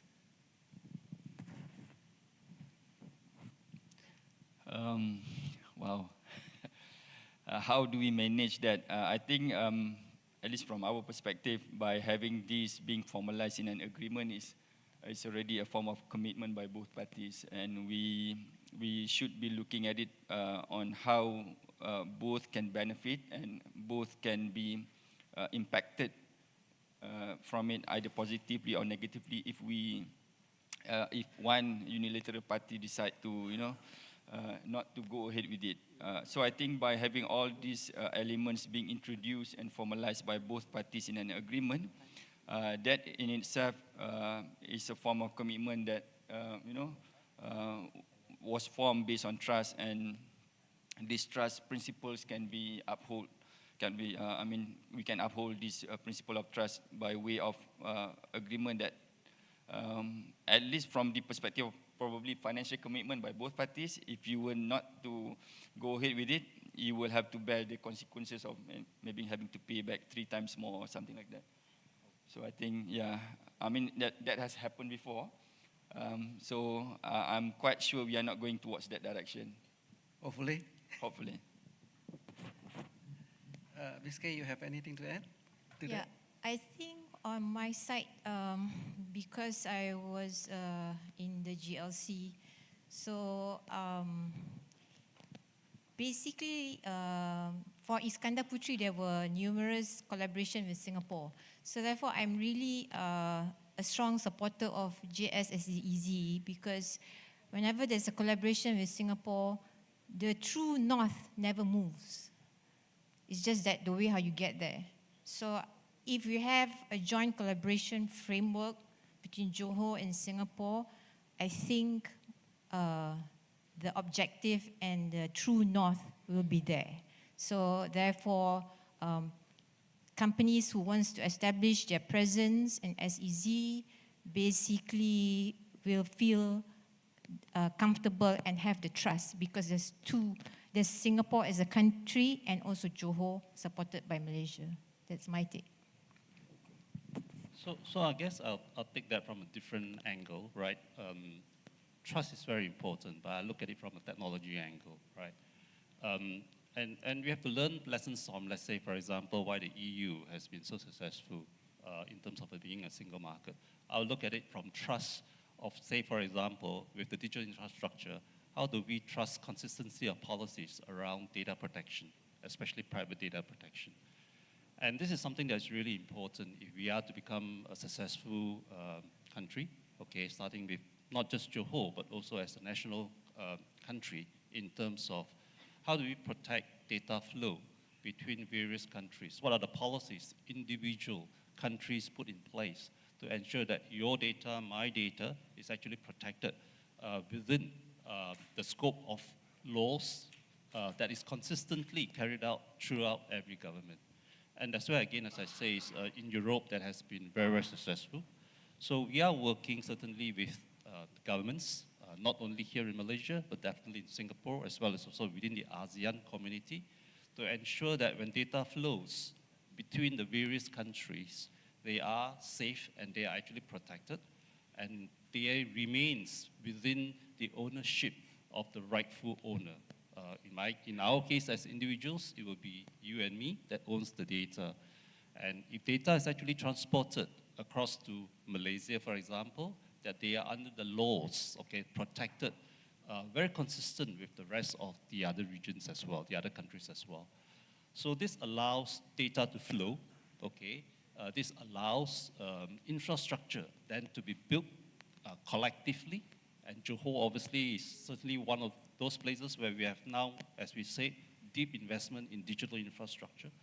And this always remains in top of mind for many of the infrastructure investors, that there is consistency in trust, okay, of data within the countries. That's the other element of trust also, which is, of course, cybersecurity, okay. Does the country have cybersecurity laws that allows what we call a zero trust policy, meaning, i.e., everything that is not known is not trusted, okay? And that's also where we are also working with cybersecurity institutions in Malaysia, just like CSM, NAXA. How do we actually work with them to ensure that data is protected and consistently trusted across all the countries? So that's how I would look at this, rather than the other aspect which the other panels have actually spoken about, but from a technology company standpoint, and for those of us who are actually investing in this country, that's how we look at trust. Really, data trust is really, really important, and consistency of policies across every government that comes to those policies is also very important to us. Yeah, I think the key word is trust, but for the technology and talent part, I think it's very easy, okay? As long as you feed them with the right reward, and for the technologies, basically you feed in the right direction. Basically, we are the supporting pillar for the building, for the vision, for the mission that has been set forth for this Johor, Singapore special economic zone. Okay, I have been prompted a few times that we are running out of time. Therefore, I would like to thank all our panelists today for sharing your valuable insights. And thank you everyone for patiently listening. I know your stomach is already making noise. Okay, thank you everyone, and go back to you. Thank you, panelists, for the very enlightening discussions. Please remain on stage for photo taking.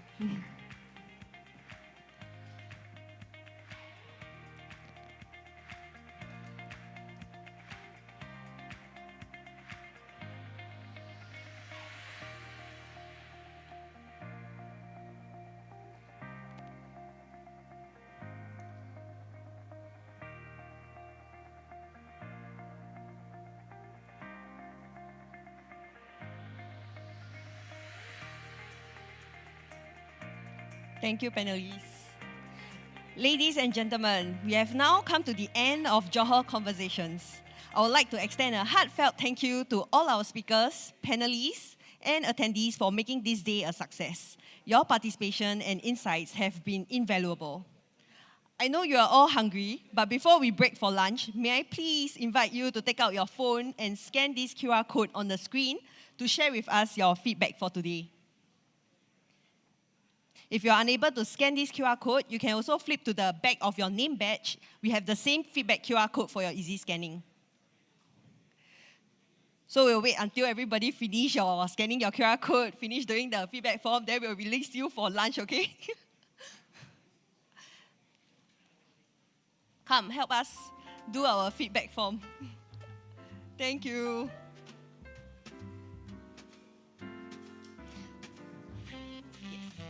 Okay, your feedback today will help us to enhance future sessions and help us to ensure we cover topics that interest you the most. We value your input and we look forward to hearing your suggestions. So if you haven't do the feedback form, please help us scan the QR code now and do. It's a very fast feedback form. And then please remain seated also, because after this, we will be taking a big group photo. So please remain seated.